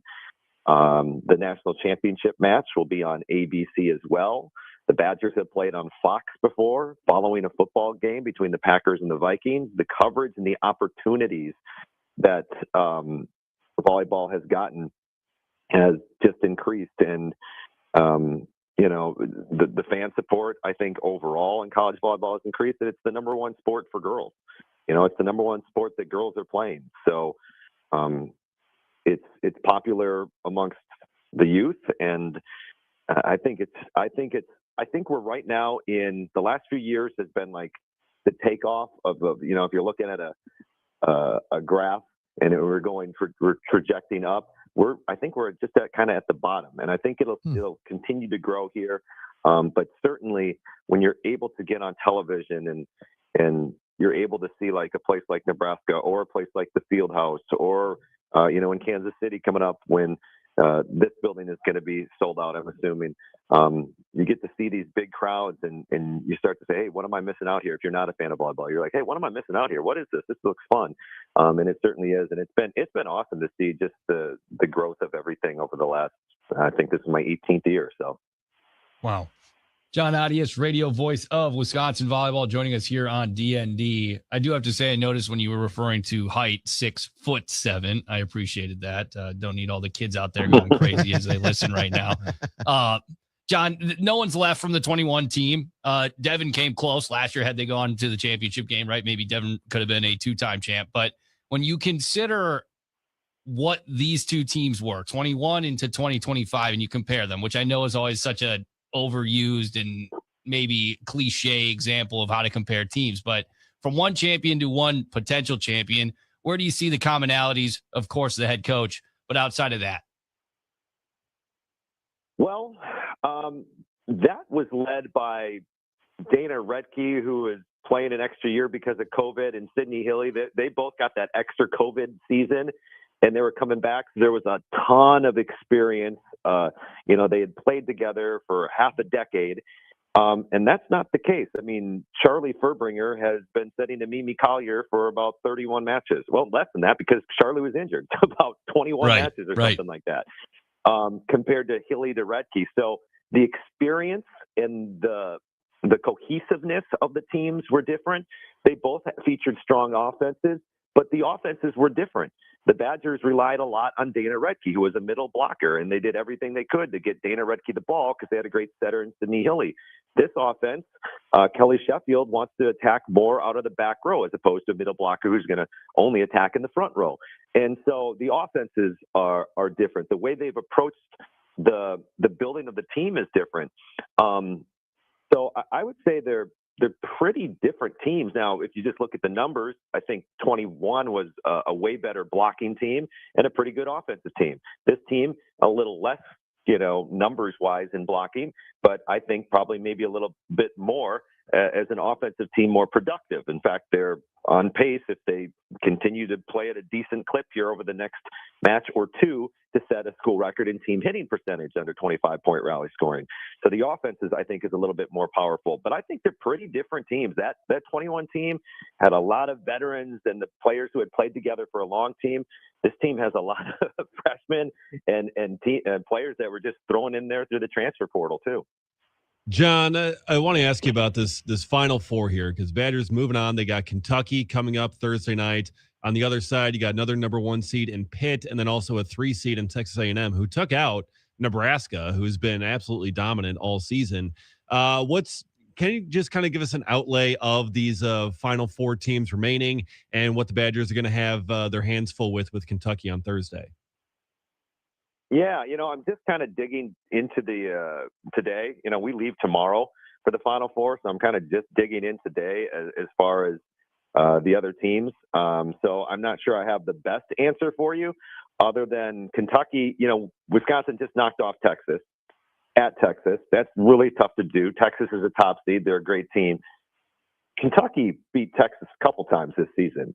So I think we have to realize as Badger fans here, you're coming up against a really good team that may not get the attention that Nebraska or Texas or those types of bigger schools get by the networks, but they're still a fantastic team, a team, once again, that has a really high hitting percentage, just like, Texas and Wisconsin and, formerly Nebraska, now out of the tournament. But these are all teams that can hit at a high percentage. This is a team in Kentucky that's not too far removed from winning a national championship as well. So I think the Badgers are going to have their hands full. And then Pitt's just been solid, over the last half decade plus of making it to this point. And Texas A&M, Wisconsin faced Texas A&M last season in the Sweet 16, and it went 5 sets. And obviously A&M has all the confidence in the world. They might be, one of the teams to beat here in the Final Four. Because I think that, number one, they were great going into that match against Nebraska. And now they have that confidence that they can, if they can take out the team that hasn't lost, they can keep this thing going. So it's going to be, just whoever you face, if you get past Kentucky, whether that's Pitt or A&M, it's going to be a battle. Kentucky's going to be a battle. These are going to be some great matchups in the national semifinals. Yeah, it should be a lot of fun in Kansas City. Last couple of minutes with John Adias joining us, the voice of the Badgers volleyball team, but also the women's basketball team. Want to change gears in the last couple of minutes that we have with you right now. In her first year, Robin Pinchton, I know you haven't called all the games. Reed's done a few because you've been on some volleyball duty, but overall 8-3 on the season, 7-0 at home. They won their first conference game. What are you seeing from this first year squad for Robin Pinchton? I think the rest of the Big Ten should be on alert that this isn't the Wisconsin of past seasons.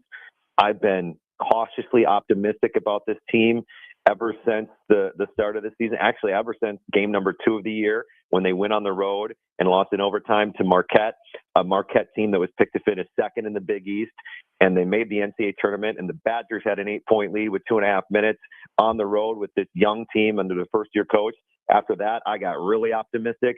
I think it's one cohesive unit. It is a team more so than in years past. And what do I mean by that? I mean, they value we over me. That's one of the things that Robin Pinchton is preaching to her team, and they have embraced the team concept. They have different scoring options. Unlike the last few years, listen, Sarah Williams was probably the best basketball player I've seen at Wisconsin. And she was the threat. She was the threat for the Badgers the last few years. But now they have multiple scoring options. And I think that just adds a different dynamic. They beat number 20 Michigan State to open the Big Ten season. I think this team is going to open up some eyes in the Big Ten. Now, I don't know if that means, I don't think that means competing with the UCLAs and USCs as far as trying to track down a conference title. Who knows? But I think they're definitely going to open some eyes, and they're going to knock off a lot of teams. And man, I'm really excited. I think if you haven't went to a women's basketball game, or you haven't listened, or you haven't watched, I think you better start right now, because this team is a lot of fun to watch, and I think this team is really, really good. John, appreciate the time and the insight. Safe travels to Kansas City, and then bring back a trophy, will you? Okay, I'll do my best from the sideline, but we'll see how it goes. It's exciting. One last thing to add, guys. This is the 6th Final Four for Kelly Sheffield. And so I was just thinking, almost half of the years since Kelly's been here, I've been fortunate enough to be on the ride and try to bring home a title for 6 Final Fours. It's crazy, because this travel here in this month has just been overwhelming at times, but it's a good overwhelming, I guess. So 6 out of the last 13 seasons, that's outstanding. We'll take it. Bruisers Bites coming up next. That's John Adias, voice of the volleyball and women's basketball Badgers. Hour number 4 coming up. iHeartRadio. Here are the top John Mellencamp songs that you've thumbed up. Number 3, Hurt So Good. Hurt so good. Come on, baby, make it hurt so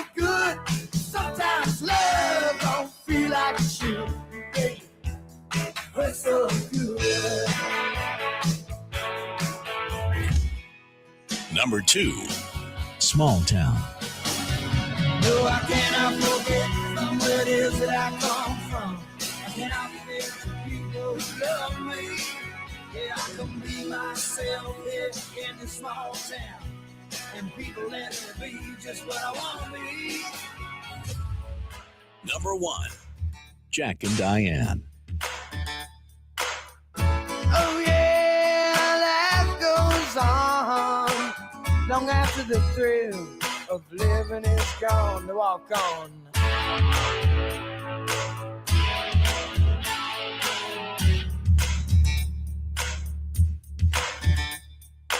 Hear more from John Mellencamp and similar artists now. Search for John Mellencamp on iHeartRadio. All your favorite music, all your favorite stations, all free. Now, a year in rock spotlight from 1976. Bob Dylan releases his album Desire. It goes to number 1 in the States, thanks mainly to significant radio airplay for the single Hurricane. Couldn't help but make me feel ashamed to live in a land where justice is a game. Scottish sensations the Bay City Rollers finally score a hit in the U.S. with the number 1 single Saturday Night. Saturday In February, former Steve Miller Band member Boz Scaggs has a number 2 U.S. album with Silk Degrees. Peter Frampton hits number 1 with his double live album Frampton Comes Alive. It would become the best-selling album of 1976. I want you, show me the way every day. I want you, show me the way night and day. In March, Irish hard rockers Thin Lizzy's 6th album Jailbreak scores them a number 12 hit single with The Boys Are Back in Town. The boys are back in town again. Been hanging down at Demos. Keep listening to iHeartRadio for more from 1976. Coming up. iHeartRadio. Here are the top Steely Dan songs that you've thumbed up. Number 3, Hey 19. She thinks I'm crazy, but I'm just growing old. Hey 19.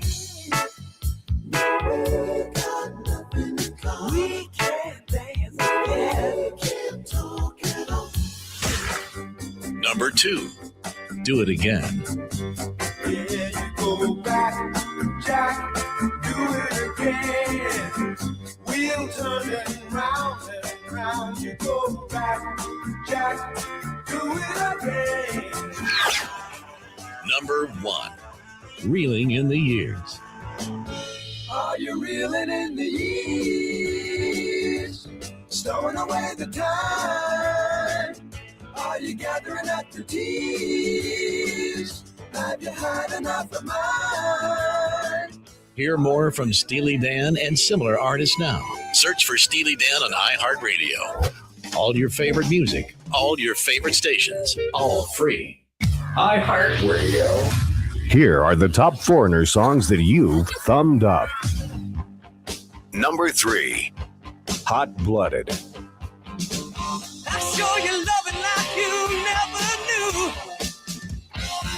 That's why I'm hot-blooded. Check it and see. Feel the fever burning inside of me. Come on, baby, do you do more than dance? Number 2, I Want to Know What Love Is. Change this lonely life. I wanna know what love is. I want you to show me. Number 1, Cold as Ice. You're as cold as ice. You're willing to sacrifice our love. Hear more from Foreigner and similar artists now. Search for Foreigner on iHeartRadio. All your favorite music, all your favorite stations, all free. What you waiting for? Let's go. Make sure to make us a preset on the iHeartRadio app so you can listen to us anytime, anywhere. Wisconsin's home for sports and stuff. We are the game. This is how we do it. Final hour D&D underway as the Packers kind of licking their wounds right now. It appears as though everybody's unexpected, but we all kind of feared that Micah Parsons had a torn ACL and will be out for the rest of the season, and looks like Micah Parsons has a torn ACL and is going to be out for the rest of the season. We will not hear from Matt LaFleur until tomorrow. They have shifted because of the Saturday night game. Tomorrow, Tuesday, will be their usual Wednesday as they try to get back on track at all. But it'll be confirmed tomorrow. They'll make a roster move, and the Packers will try to play the rest of the season, however long it goes. 3 games are guaranteed. Anything beyond that isn't. But things are tightened up in the NFC playoffs. The Packers go from the number 2 seed to the number 7 seed in the matter of a couple of hours, just like last week when the same thing happened to the Chicago Bears. Before we go any further, it is now time to check in with our friend Nick Bruzewitz, and for a little thing we like to call Bruiser's Bites. Time now for Bruiser's Bites. Yes, it is time for Bruiser's Bites, brought to you by Wisconsin Concrete Coatings, wiconcretecoatings.com. Slipping and sliding around the roads, because that's that time of year. You don't have to worry about that in your garage, though. If you get polyurea coating from Wisconsin Concrete Coatings, it's going to be slip resistant when wet, skid resistant. You're going to have the ability to not worry about your floors getting messed up from sand and snow and salt mixing together to erode away that concrete layering. So visit wiconcretecoatings.com. So after this winter, which you'll be like, dang, I should have done it. Next winter, you will have done it. wiconcretecoatings.com. We'll start where you left off, Doug. Micah Parsons done for the year. Rashawn Gary, his counterpart, was asked about seeing Parsons go down. Hurt to see. Will be missed on his defense. Y'all all know his impact. But that's give us, more guys up front, more opportunities when they come to, rush, cause havoc. But, with his absence, we got to step up front. Everyone's going to have to step up, but Gary is the one that's paid the most to do so. How much pressure is on him to deliver the numbers he might not have been delivering? Hasn't gotten a sack, I believe, in 7 weeks. How much pressure is on Rashawn Gary moving forward? What's that, Dave? Is that or a TFL? It's been a long time since he's made a play in the backfield. Yeah, he hasn't been great.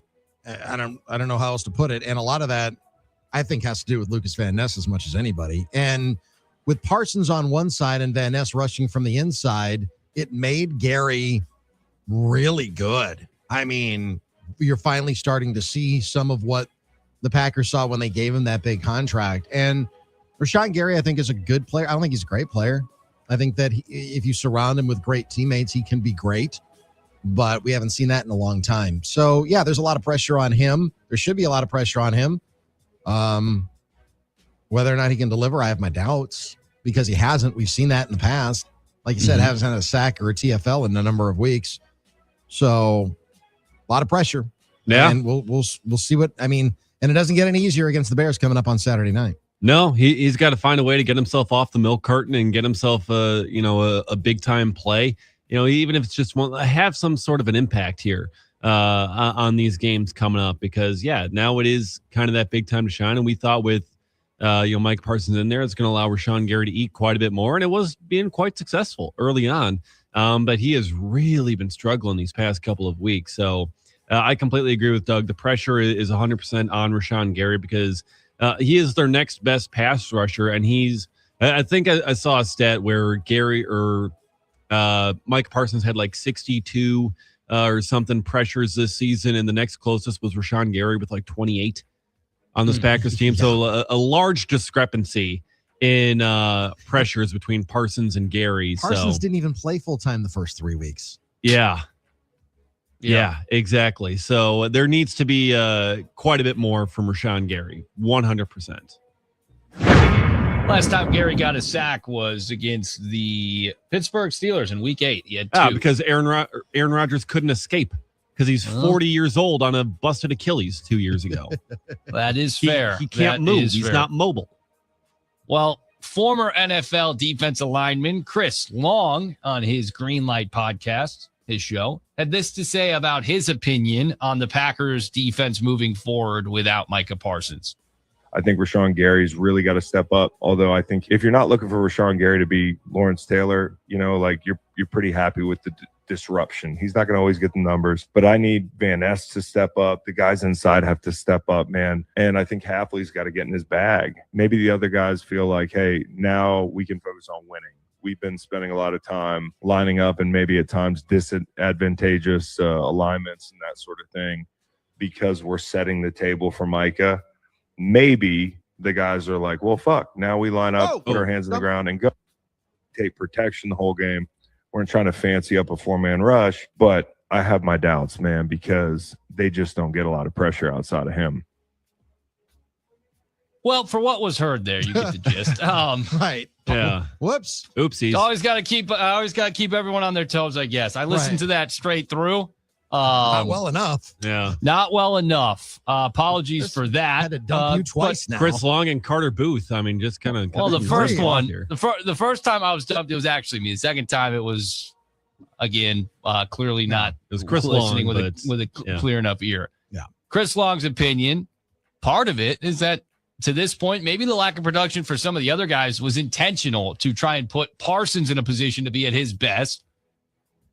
I'm holding out some hope that these guys will have an increase in production now absent Micah Parsons because they're not necessarily setting the stage for number one. Yeah, and Van Ness is back. So, I mean, you want to see the pressure amp up. And, yeah, it's been frustrating to think that you're automatically going to see 52 eat again. And we just haven't seen that. So, yes, there's pressure on him. There's pressure on Van Ness. There's pressure on the other side. But this also puts more pressure on the defensive secondary. And that's what really concerns me because I don't know how long Evan Williams is going to be out. I think Evan Williams is a really good player. He's got a knee injury that was suffered yesterday that we haven't really talked about because of the headliner being Micah Parsons, but also Zach Tom. He got hurt yesterday. Hopefully Christian Watson isn't out very long. Hopefully none of these guys besides Parsons are out for very long, but they all got hurt in yesterday's game. So you put an added pressure because you're not able to get home as well as you were with the pass rush on defense.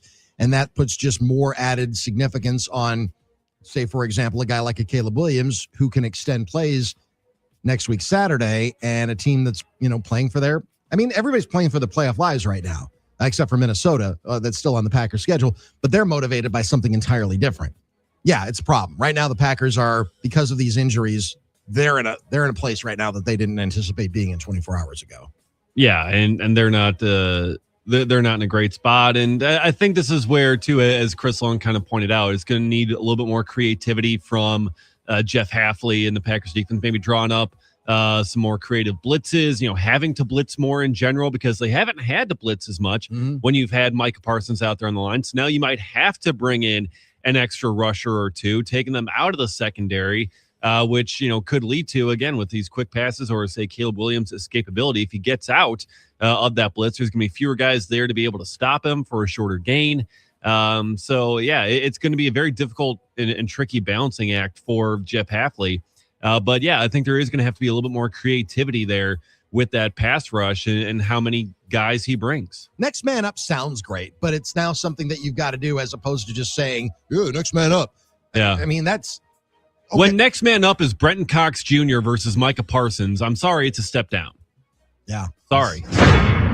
Love you, Brenton Cox Jr., if he comes back from IR here this next week, because his practice window's open, I believe. So now's a good time as any for him to come back, but still. Not Micah Not Parsons. the same. Not the same, yeah. No. Well, Xavier McKinney was kind of asked about where the season's at. Packers are the 7th seed if it ended today, and this is what he had to say. I mean, the season ain't over.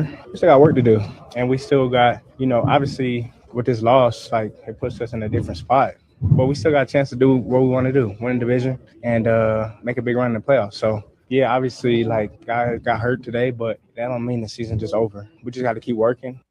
Players aren't giving up on the year no matter what. I mean, it wouldn't even matter if they shouldn't. For most of them, even if they were a one-win team, they go out there every week with the intention to win and play for each other. So my question for you guys is, from a fan's perspective, if people are essentially jumping ship and shifting focus to next year, is it understandable with the injuries, or do you think it's too soon? Totally understandable. I get where McKinney's coming from, and he's a great player. He's still an elite safety in the NFL. So I respect everything that he's saying. But if you're a fan and you're looking more toward 2026, again, it kind of goes back to what I was saying. Prove me wrong. I mean, if I'm wrong, great, and we'll enjoy the ride. If they do have a long run in the playoffs at this point, kind of like 2010, it was not an expected run. They didn't think they were going to go into Philadelphia. Well, I mean, a lot of fans and prognosticators and whatnot, I didn't think they were going to go into Philadelphia and win. Certainly the next week against Atlanta, the number 1 seed in the NFC playoffs, didn't think they were going to win. And then it was like, all right, now you're playing with house money. Now you got the Chicago Bears in the NFC Championship game. It was just an unexpected run. And when they got to Dallas, they didn't necessarily think that they were going to beat the Steelers. It's just an unexpected run. And everything that the Packers get beyond that last game of the season at Minnesota, you have to view, if you're a Packers fan considering all of these injuries, is you're playing with house money. Sorry, with all respect to the guys in that locker room, the coaching staff, and what you just heard from Xavier McKinney, I need them to say that. But if you're a fan of this team, I mean, your expectations have to be tempered. Yeah, expectations are certainly brought down a little bit. I mean, I don't know about necessarily going with season over, because again, a lot can still happen. You can get hot at the right time, and there's still that possibility for this Packers team, even though, yes, it does get much harder when you lose a guy like Micah Parsons, when you've already lost a guy like Tucker Kraft, when you've already lost a guy like Devontae White, when you've already lost a guy like Elton Jenkins. But still, it's still a talented team, even though they lost one of their best players. So I don't want to quite be on that, season over bandwagon quite yet, in looking ahead to next year, because you still are in a playoff spot and you still stand a pretty good chance to get a playoff spot. And as we've seen time and time again, as long as you can just get yourself in, you have yourself a chance and getting hot at the right time. So yeah, I'm not going to quite be there yet. I'm with Xavier McKinney. It's like, look, the season's not over. There's still a lot for them to play for. Well, head coach Matt LaFleur reflected on where the team is at following yesterday's loss, and this is his opinion on the road ahead. Everybody faces adversity. Everybody faces injuries. Everybody has challenges. It's the National Football League, and you can't do anything that's out of your control. It's all about how you respond to it, and our guys are going to have to get back into the training room and get healthy, and we'll put together a good plan and then just go compete on Saturday night. From your perspectives, knowing what we know now, is a division title satisfying enough for you for this season's God, outcome? yes. Yeah. Oh, God, yes. After having missed it the last couple of years? Absolutely. I mean, the way that I don't think it's going to be Detroit. They're 8-6. They would have to win out. The Bears would have to lose out. They're 10-4. The Packers 9-4-1, so still a half game behind the Bears. Head-to-heads coming up. Tiebreakers are out. You beat the Bears, you're in a great spot to win that division. Division championship, would I be satisfied with it? Hell yeah. Yeah, absolutely. Division championship, you're likely in the 2 seed in the NFC. If they get the win this weekend, I mean, they're going to be back in the 2 seed, I'd imagine. So no worse than the 3 seed. The Eagles are 1 game behind. Yeah. At 9-5. So no worse than the 3rd. You're not going to beat the 4. Right, exactly. So yeah, I think you've got yourself in an absolutely fantastic spot to do that. So yeah, if you're able to win the division, especially with some of the worries, especially last year when they went 1-5 in the division, to now this year how they've played against them and to be able to win it outright. I mean, we thought this team wasn't even close to being able to compete with their division, and now I mean you stand a very good chance of winning it. You're 4-0 against them. Didn't mean to cut you off there, Dave. I thought you ended, but yeah, 4-0. Of course, this year after 1-5 last year in division. I have checked. I've checked again, and I've checked a 4th time. This is Carter Booth after yesterday's 3-1 win over Texas to advance to the Final Four in Kansas City. I mean, like I told you when we spoke earlier in practice, I refuse to lose. Sorry, guys, but I refuse. Yeah, I refuse, and this team refuses. And I think that's the mindset that we've had going through this tournament. Still doesn't sound sorry. Yeah. Sorry, guys. Sorry about wouldn't that, but also apologize. not sorry. No, that the was a sorry, emotion. not sorry. it was. It was authentic. You know, I mean, some people try and make those moments. Jason Tatum, right? When they win the championship a couple years ago, when anything is possible. See that? No. That was KG, and then Tatum did the whole "we did it" or something, right? He was just trying. Nobody thought we could. Everybody Manufactured. Everyone Manufactured. Yeah. Booth, raw, incredible Pure moment. emotion. Yeah. And 7th time in program history, they advanced to the Final Four. I just wanted to take another moment to reflect on the excellence of one of our incredible Wisconsin women's athletic programs, who I think at this point, it'd be hard to say that they can't win it all.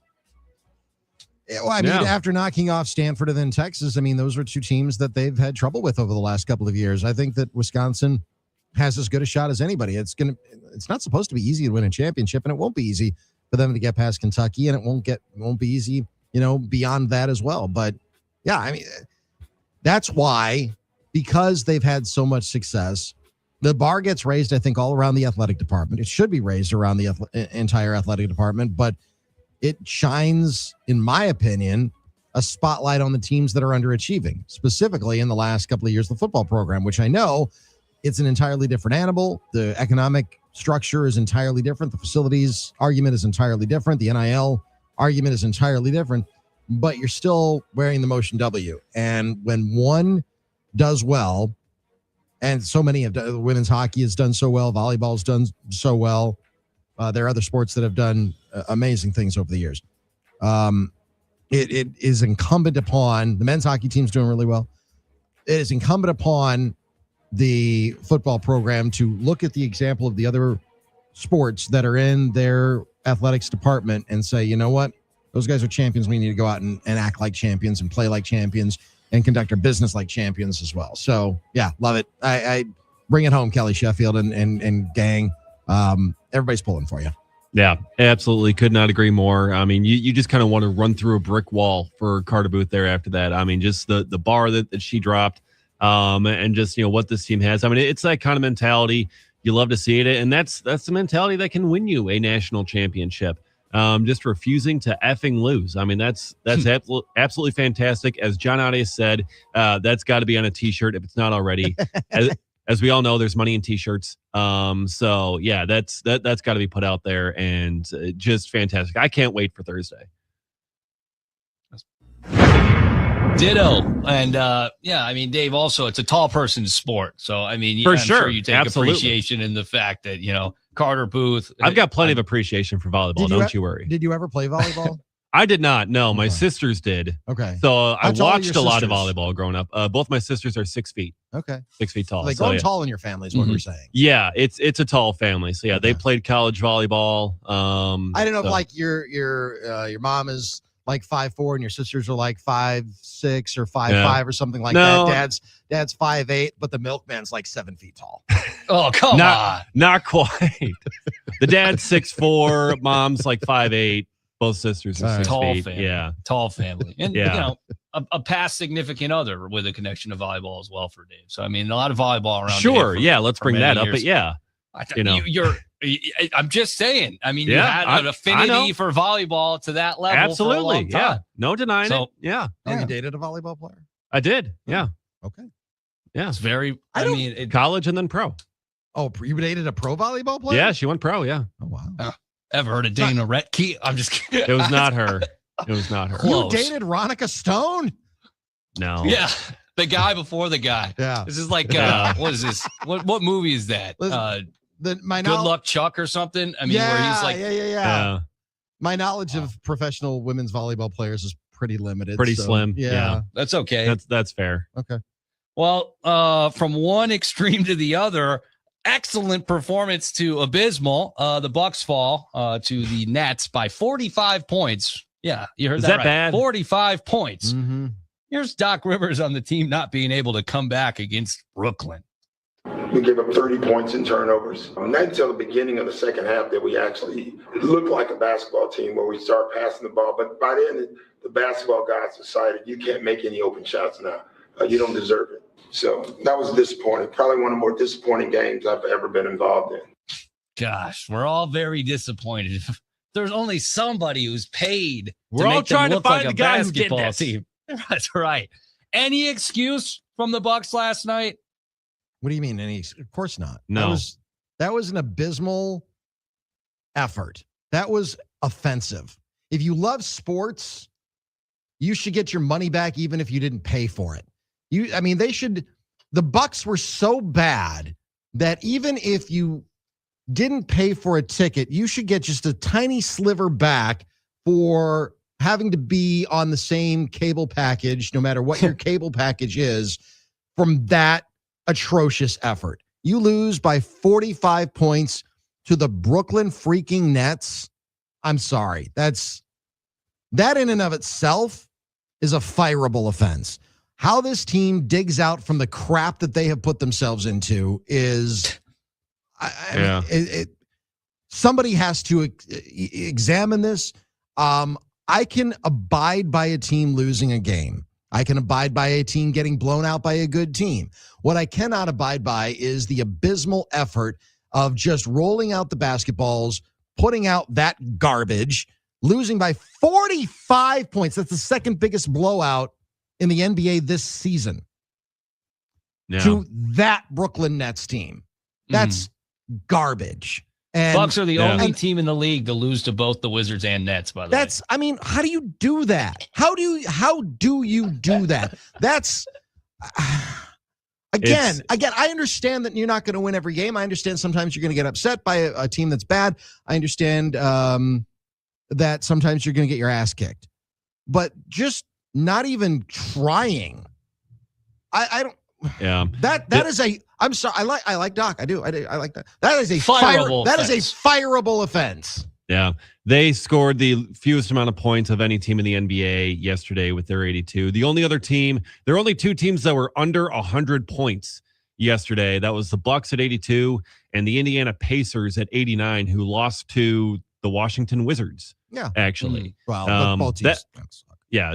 Well, the Pacers Pacers lost Tyrese, and they've kind of given up on the season already. So, yeah. I mean, listen. I mean, there was the Cavaliers. They got beat by a bad Hornets team. Okay, Conca-Nipple, by the way, 29 points. That's gonna happen. They lost by 8. It happens. Yeah, that's that's a competitive ball game. That's a competitive game. You look at some of the other games around the league that were. I mean, the Pelicans. They beat the Bulls. Pelicans are terrible, but they beat them. They beat them by 10. Okay, I mean that's gonna occasionally happen. You lost by 45. Yeah, not good. 45 points. Again, sometimes you're going to get your ass kicked. But my God. At least have some pride. Right. Yes. Thank you. That's exactly it. Have some friggin' pride in yourselves to not lay that egg. We'll end with this. Patrick Mahomes also suffering a torn ACL yesterday, and the guy who copies every move of his entire life, Dylan Raiola, had this to say about the knee injury. No. Wait. John Barenthal, Raiola copies everything that Mahomes does. So get ready for that knee injury, and he entered the transfer portal. Today. So Patrick Mahomes is going to find a new team next year? Is that what you're telling me? How's that restraining order going? I do not know. Texas Tech. Hey, I bet Dylan Raiola is going to be calling you to try and end up at your university in the transfer portal. It's so weird. It's just so weird. It is really weird. Very weird. I think it's harmless. But I'd watch your back, Patrick. I would. I'd try and make sure that you don't allow this guy. No, I think Raiola needs to watch his because someone might be coming after his knees. That's possible. Yeah. That's more the thing. Like if he's got to copy everything Mahomes does, ACL tear. It's like, I don't even know. Watch out if Tanya Harding's anywhere nearby. I don't even know what to say about the Raiola situation. It's just weird. It gives me honestly the ick. His dad. Strange Oh wow, Doug pulling I learned a term this weekend. It gives me the ick. Gives you the ick. Yeah. All right. I was with my niece on Saturday night at the family. And she taught you the new slang term? Well, every once in a while I ask her, so what do the kids say now? Yeah. And she says, You saying, what are the kids saying? That just gives me the ick. Right. Is that what it was? That's what gives me the ick. Yeah. What's the ick? What are the youths? Hello, youths. How do you do, fellow kids? So, I mean, Dylan's uncle, Donovan, was an offensive lineman here. Right. Yeah. So maybe we can get him. Maybe we can get him. Do you He's a want very him? talented player. Absolutely. Okay. He's a really good football player. I mean, he's weird, but that's okay. I mean, Mendoza's weird. Mendoza's a little weird. Yeah. That's He just true. won a That's Heisman. Tavia's a complete weirdo. Yeah. And he just Different almost kind of won a weirdo, Heisman. though. Yeah. Definitely Very different complete kind. Give me the opposite Mendoza end. kind of weird versus the Pavia kind of weird any day. I'll take the That's Mendoza. right. Yeah. That's right. Mendoza and Hunter remind me of each other. Not in a negative way, but like very nice guys. Name one bad thing about Hunter. You can't. No, you There's can't no- do it. there is- And you can't do the same thing with Fernando. Not one bad thing. Yeah, that's Is true. Hunter less dorky? I don't- Yes, obviously. I think Yes, everyone he on the is. planet is. But Yeah. if we could vote I also for a don't know Heisman Fernando around our Mendoza that station, well. So who knows? that's right. Yeah. I mean, who knows? He could be a terrible person and it's all a facade. He could be. I doubt that's hard to fake. Yeah. That's hard to fake. Anyway, yes, Dylan Raiola entering the transfer portal. Watch your knees. Just a tough way for the Chiefs to go out, too. I mean, not only are they missing the playoffs, but they might miss Mahomes for a portion of next season. Well, they will on torn ACL. He's not going to start the season. Yeah. Well, don't put anything past him, Well, 9 months from now, it's roughly the start of the regular season. So if he heals 3 weeks early, there you go. Well, maybe. Who knows? This also. Do we think this is Kelsey's last year? I think Kelsey's think going to so. ride off into the sunset. Hasn't had a good year. He's getting married in Yeah. June. He's I wouldn't ride off got yet. got a podcast that he's Pretty successful with. been Yeah. pretty successful with. Yeah. Yeah. He's got to see it through.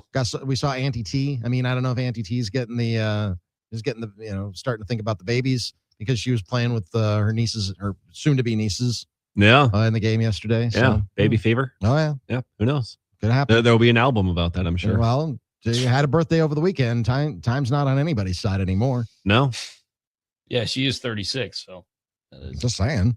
Yeah. no, that's fair enough. And he's a free agent at the end of the year. You know what? Maybe it's the end for Andy Reid and Travis Kelce. Could be. Kansas City. Hey, listen, both of them are Hall of Famers. Hey, Yeah. Well, Once you get to that point, you got nothing to apologize for. If Andy Reid I wants do to ride know. off into the sunset, if Travis wants to ride into the sunset, listen, we'll see you in Canton.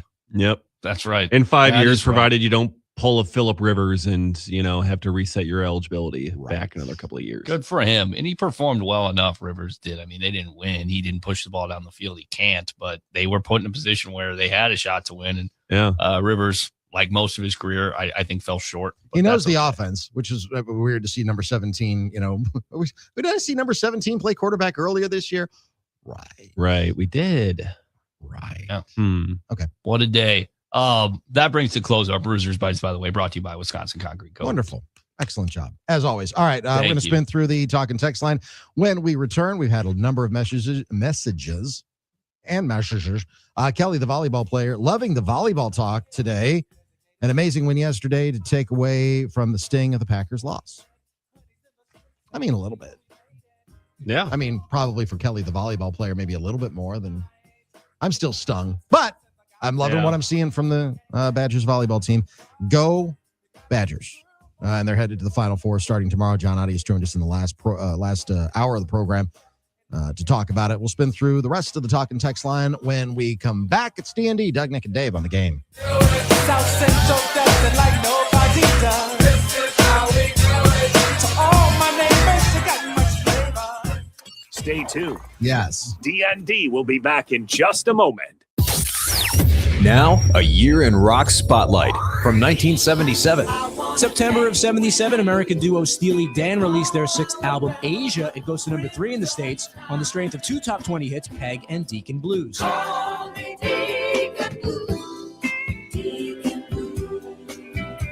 In October, the major label debut album by Meatloaf is released. Hits number 14 in the U.S. and goes on to be one of the best-selling albums of all time.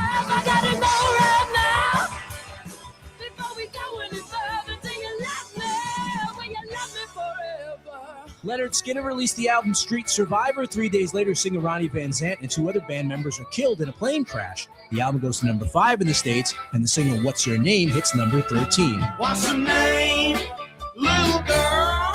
What's your name? In November, Eric Clapton's Slow Hand is released. It goes to number 2, driven by 3 hit singles, Cocaine, Wonderful Tonight, and Lay Down Sally. Lay down, Sally, and rest you in my arms. Don't you think you want someone to talk to? Keep listening to iHeartRadio for more. From 1977, coming up. iHeartRadio. Here are the top Prince songs you've thumbed up.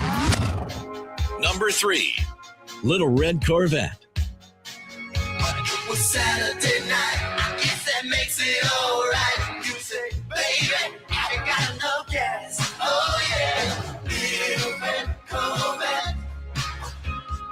Baby, your mind's too fast. Yes, you are. Number 2, 1999.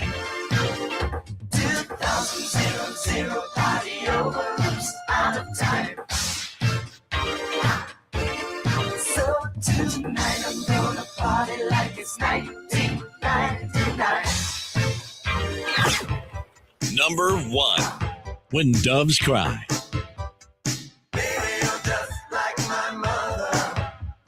She's never satisfied. Why do we scream at each other? This is what it sounds like when doves cry. Hear more from Prince and similar artists now. Search for Prince on iHeartRadio. All your favorite music, all your favorite stations, all free. Now, a year in rock spotlight. 1973. Angie,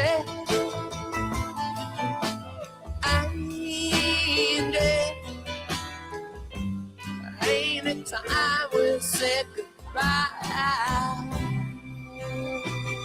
The Rolling Stones are back on top with the number 1 album in the U.S. and the UK and a number 1 single, Angie. Come on, baby. Let's Get It On is a number 1 single and a number 2 album for Marvin Gaye. Also in August of 73, Stevie Wonder is back with the number 4 album, Inner Visions. And Florida band Leonard Skinner released their debut album, had a top 20 hit with Freebird and tour opening for The Who.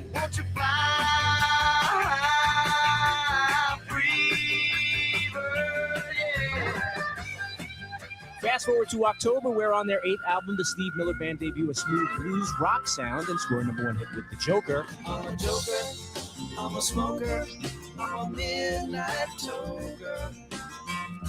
I sure don't want to hurt no one.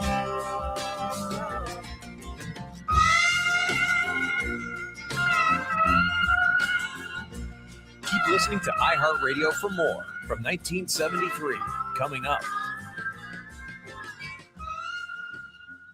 iHeartRadio. Here are the top Journey songs that you've thumbed up. Number 3, Separate Ways, Worlds Apart. Someday love will find you. Break those chains that bind you. One night will remind you. Oh, we touched our separate ways. Number 2, Any Way You Want It. Baby, for change. She said, any way you want it, that's the way it needs. Any way you want it, oh. I said, any way you want it, that's the way it needs. Any way you want it. Number 1, Don't Stop Believing. Don't stop believing. Hold on to that feeling. Street light, people.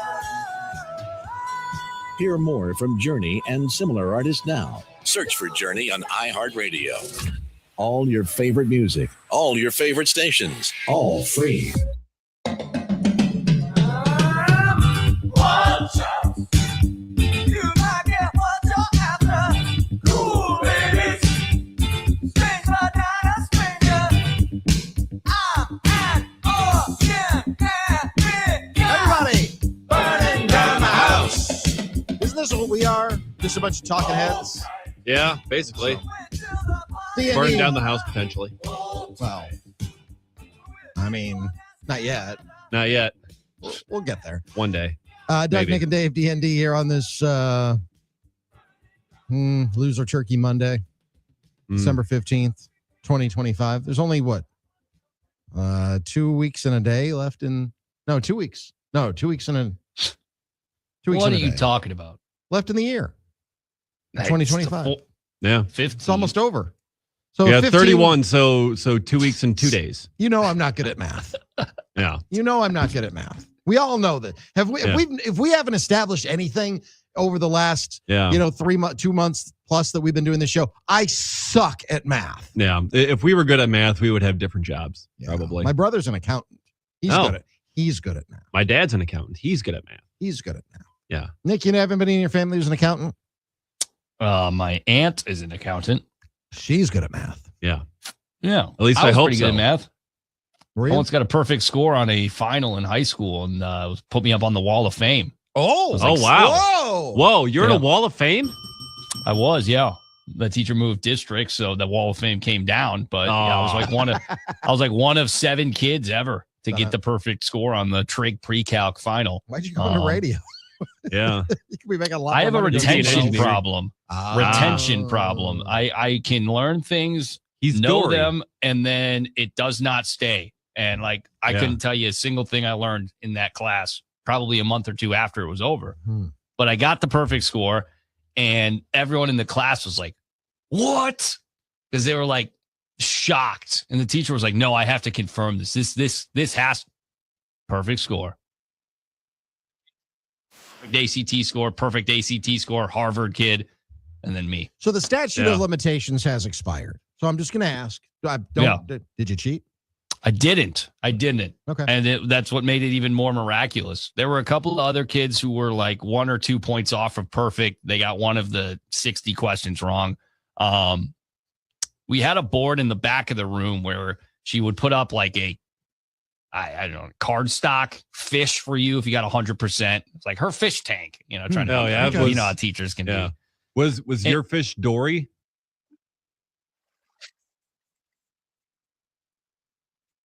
That's You me. would- yeah, Actually, that's I you. voice acted that. They had the board in the back of the room. If you got 100% on anything, even an exam, like a quiz, you would get your fish put up there and then stickers every time you got 100%. What grade There was a was kid this? with like Senior year of high school. Junior year of high school. Wait, what? You weren't that far off, Dave. Yeah. Junior year of high school. End of my junior year. So anyway, she would put a sticker on there and be like, "Oh, look, this kid Connor had 20 stickers. I had 2 stickers on my fish." That meant Connor's that a meant nerd. Nerds. Connor was livid. He actually pulled the test from her hands and like fact checked her grading to her, telling her she must have made a mistake. And Like, now Connor's a senator. He started getting giddy. He's an engineer. He was really bright, like a really smart kid. Went to Michigan Tech. I'm Okay. sure he's making a lot of money doing some really impactful stuff. But like when she said, "Oh, after my first sweep, 1 kid appears to be perfect," and like he almost like he starts getting up, almost like smile on his face, like it's him, and it's It's little and Nicky it's Nick. Brozowitz. Yeah. And everyone was like, "What? No." Bro, how do you end up deciding on Michigan Tech? Do you know where that is? Well, no, It's- well, listen, if you're that that's- smart, you want a tech at the end of your That's whatever right. your university. Yeah, Michigan He said he was going Tech- to go to MIT. He went to MT. Yeah. But Michigan Tech is all the way up in like the middle of Lake Superior. It is the Yeah. middle of nowhere, UP, Michigan. Is it really? Yeah, it's right by like Lac La Belle and like, it's north I'll of look this Houghton. Like it Nothing's is north all of the way Houghton. up there. Nothing's north of Houghton. Except Oh. Michigan Tech. Yeah, well, It's- it was it is well It's in Houghton representative County. of maybe his social standing. Okay. He was not necessarily a particularly He wa- popular kid, which we know does not matter. But yeah, I mean, Yeah, Michigan Tech. I mean, that is the the middle of nowhere. That's not far. Well, I mean, relatively speaking, it's not far from Isle Royale National Park, which Sure. I have. Well, I mean, I'll get there at some point. It's one of the national parks that I have not been to yet. well, you will Wow. someday, and you can visit Michigan Tech on the way, I guess. Maybe. Yeah, I mean, I don't know why, but So It's in Houghton. yes, It's in Houghton County. Which Yeah. I've been that- known to be okay at math. it's Pretty good at it. It's actually in Houghton. It's not. It's okay. Is it on the north side of town? no. It's on the east Oh. side. It's on the east side of town. Okay. Okay, that's south side of the river. But still, But still, it's all the way up there. No, yeah, listen, I didn't know that it was that. I didn't know where it was. I've never heard of Michigan Tech University. How do you know about Michigan Tech University? I think I have an uncle that went there. I forget which one because I've got a bunch of them. But is he smart? He's an engineer. He have to be, of course. Yeah. So it's a great school. Badgers women's hockey go up there every once in a while, I think, and whoop. Well, probably because everything's frozen there. Even during the summer, they got ice to be skating on. But it's that. It's you're so, up there. Yeah. How about this? Every year, Michigan Tech students make an ice chapel. Of course they do. That sounds about right. Yeah. And images of they get a ton of snow. Ice chapel. Okay. They are sticking out into Lake Superior. We learn something new every day, guys. You do. But when you got to 100%, instead of a fish, she made a giant shark with your name on it. So I got one shark at home, and she has one shark. Hopefully she transferred it to her new district. Can you imagine? Everyone looking up every day, and they're like, Nick Bruce. And then they get to see wait a minute. The Nick Brusewitz? That Nick Brusewitz? That's right. No, not that Nick Brusewitz. No. A different. They're like, these kids are geniuses. These are future world leaders. And then they're like, there's a future guy who talks on the radio. That Nick Brusewitz? That guy? Yeah. Oh, yeah. Mm-hmm. Oh, yeah.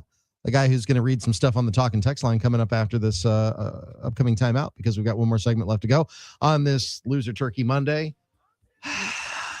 D.N.D. as the Packers fall to the 7th seed in the NFC playoffs, 9-4-1 on the year. They've got the Chicago Bears coming up on Saturday, then the Ravens. Let's see, where's Baltimore? 7-7. So they're still playing for something. They're still playing for their playoff lives. They might be too late for them. Anyway, one more segment to go. Stay with us. D&D on the game. It was once a brighter place. Sometimes I listen to myself. Want to watch D.N.D? They're live on YouTube, Facebook, and X right now. There you go. There we go. Just search 97.3 The Game.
Now, a year in rock spotlight, 1978. In June of 78, Darkness on the Edge of Town is released. Bruce Springsteen's follow-up to his breakthrough album, Born to Run. The album charts at number 5.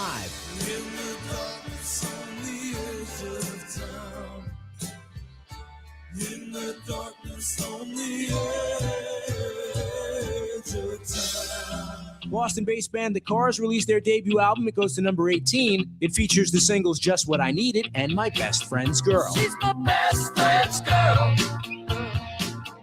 But you used to be mine. In July of 78, the Rolling Stones released Some Girls in the U.S. The album and the single Miss You both hit number 1.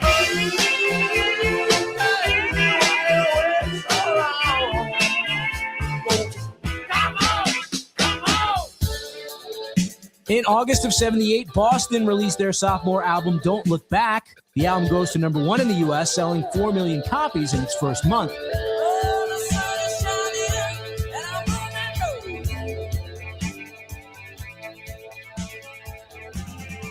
Keep listening to iHeartRadio for more from 1978. Coming up.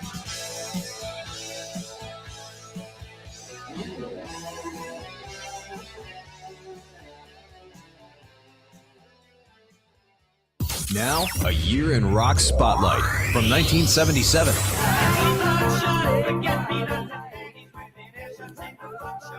In February of 77, 60s band leader Manfred Mann has a new band and scores a U.S. number 1 hit with a cover of Bruce Springsteen's song Blinded by the Light. In March, Foreigner released their debut album. It goes to number 4 in the U.S., driven by 2 top 10 singles, Cold as Ice and Feels Like the First Time.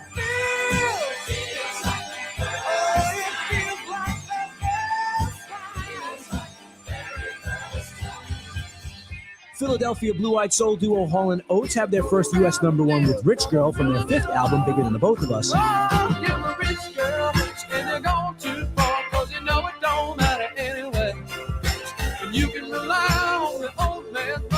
Fleetwood Mac's album Rumors is released. It's their 2nd number 1 album in a row in the U.S., dominating the charts at number 1 for 31 weeks. It spawns 4 top 10 singles, including the number 1, Dreams. When the rain washes you clean, you know.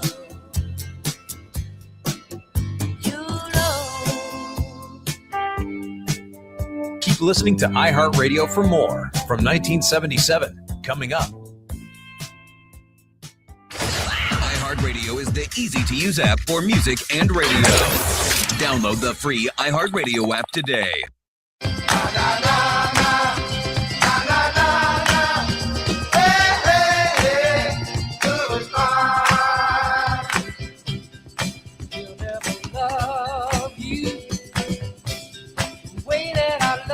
So on the talking text line, let's see, in the 608, Phil in Merrimack writes, remember when the worry about Doc was his playoff record? Playoffs! Madtown Ryan writes, man, the season's over. JB in Milton writes, the biggest indictment of Rashawn Gary, besides his incredible lack of sack reduction, was a play yesterday, and I can't remember when it was, but he was on the side closest to the quarterback pursuing him, and Parsons came from the backside and blew right past Gary to almost make the play. Gary looked like he throttled down and gave up on the play while Parsons was completely busting his ass to make the play. So there's that. Micah Parsons has written on social media, I may be sidelined, but I'm not defeated. This was on Instagram a couple of hours ago. The injury is my greatest test, a moment God allowed to strengthen my testimony. I believe he walks with me through this storm and chose me for this fight because he knew my heart could carry it. I'm deeply grateful to the Packers organization and my teammates for their unwavering support, love, and belief in me during this season. I trust his timing, his plan, and his purpose. I will rise again. That from Micah Parsons. All right. Did you have something to say? Yeah. So that song choice there was just to celebrate in the fantasy football playoff victory. You're celebrating. So rather than celebrating your victory, you're choosing to rub in my defeat. If it were me, I would be celebrating, and you should celebrate your victory. But yeah, I mean, no, that's right. Pissing on my lawn isn't going to make yours any greener. Well, I'm not trying to say that, but this was a rivalry between us, Doug. For this week. It kind of was a rivalry. I mean, okay, you won. Yeah, you'd have been celebrating your win over me, just being like, "Well, goodbye, see you next year." I'm wearing it. Listen, yeah. If you take an L, I'm taking an L. Oh yeah, I'm wearing it. Yeah. Okay. But who do you okay, guys. Who do you got next week? Let's see. So since I'm the 6th seed, I'm guessing I'm facing the 1 seed, which would be Shanna. Oh, how are your playoffs constructed? So the top 2 seeds got buys. So Shanna and Spencer ended up getting the buys. And so you will play the 2 seed, actually, David. There isn't reseeding in fantasy postseason, so you will not reseed. So you'll play the 2. So then I'd face Spencer. So you got Spencer then. Oh, great. I believe that's the case. All right. Most leagues, almost across the board, it's the 3 versus 6. Winner of that game is supposed to be the 3, so they'll typically play the 2. There isn't a reseed. So well done, Dave. Way to get that win. Sorry, it just Doug. says TBD. So Happens. yeah, Yeah. unsure. Listen, I'm not worried about it. Like I said, I have the last couple of weeks have not been good to my decisions, which were made by no one other than myself. I probably in the last 2 weeks have left more fantasy points on the bench than at any time in my entire life playing fantasy football. Tough break. That's been kind of frustrating, but it is. Listen, it is what it is. I certainly am not going to lose any sleep over it, but you know. See, that's the problem with me. Would it have been nice to win? Yeah. Sure. Yeah, Nick, how do you manage like 7 leagues or what's up whatever it with is that that? you're in? How do you do that? Well, there's the primary league that I put my whole heart and soul and very, very much care about. And I do lose sleep when I lose in the postseason. A lot of it, actually. I struggle to sleep once my season comes to an end. So I'm in 7 leagues, 6 of which I'm in the semifinals in. So that's pretty sweet. 6-7. But other than that, the maintenance is all that you have to really do for those additional leagues. Like the ones you care most deeply about. I mean, I'm making moves, I'm making trades, I'm talking about it every day. And then the other leagues is just maintaining a lineup, making transactions as needed. I tend to draft similar rosters, so it's beneficial when one team is really good, considering all of them are pretty much variants of one another. But it's also like one of my life's passions, Dave. It's like you keep up with Rule 5 draft picks and, lower level, Dominican Prospects players. And I it's just not a passion of mine, but fantasy football is. And I'm 5 of these leagues that I'm in, 4 of them I'm in the semifinals are paid leagues. 2 of them are free. So I really don't care, but money to be made, hopefully. All right. 1,200 if I win my one league. Oh, wow. How much? 1,200. Ooh, okay. That's not $200 bad. buy-in. That's where we're at. That's Dang. not bad. Let's see. Unnamed in the 414 writes, I stand on business. Jordan Love is talented, but not clutch. Okay. Let's see. Another caller, Ted in the 920, says, take a drink every time Jordan Love says the word tough. Mailman Jeff in Madison, I'd like to be optimistic, but I'm not seeing Green Bay win another game this year, which means the next topic is Matt LaFleur on the hot seat. We talked about that a little bit. Scooter in the 608, nothing will be more elite than Trevor McGill's post-game press interview from this past season. Which one was that? There were a bunch of them. Not sure which one he's referring to specifically. Okay. But was it the Power of Friendship one, maybe? Might have been. Let's see. Unnamed in the 608. Hello, boys. Is it just me or does Frenchie get out coached in the second half and lucky to get wins with the Bears adjustments in the second half? Punctuation, guys. Honestly, punctuation is so key. Yeah, I know it's texting, but still. Yeah. In the second half, don't seem to work. Also, can't we find some DBs that can cover man occasionally, catch a ball? Right side women's volleyball moved on. Love the show. Vito in the New Glarus. So it's my understanding McGill had a radio interview after they beat the Cubs, and he had more swear words in his post game radio interview than the Cubs had hits tonight, according to gentleman on X. Yeah. So he that's also probably was the one holding up the L flag for the team photo. And that's right. That's when the curse began. Yeah, that's right. No wins after that, boys. We'll see. Yeah, okay. Curse began then. Dave, congratulations on your victory. Thank you. And we'll be back at it again next year. Good luck. Dueling once more. Good luck next week against whomever you play, whether it's Shanna or Spencer. Thank Shanna you. just had a baby, so maybe if you play her, she might be distracted. She might be. Yeah, I might have a chance. Who's to say? Yeah. All right. Good job, boys. We'll see you tomorrow.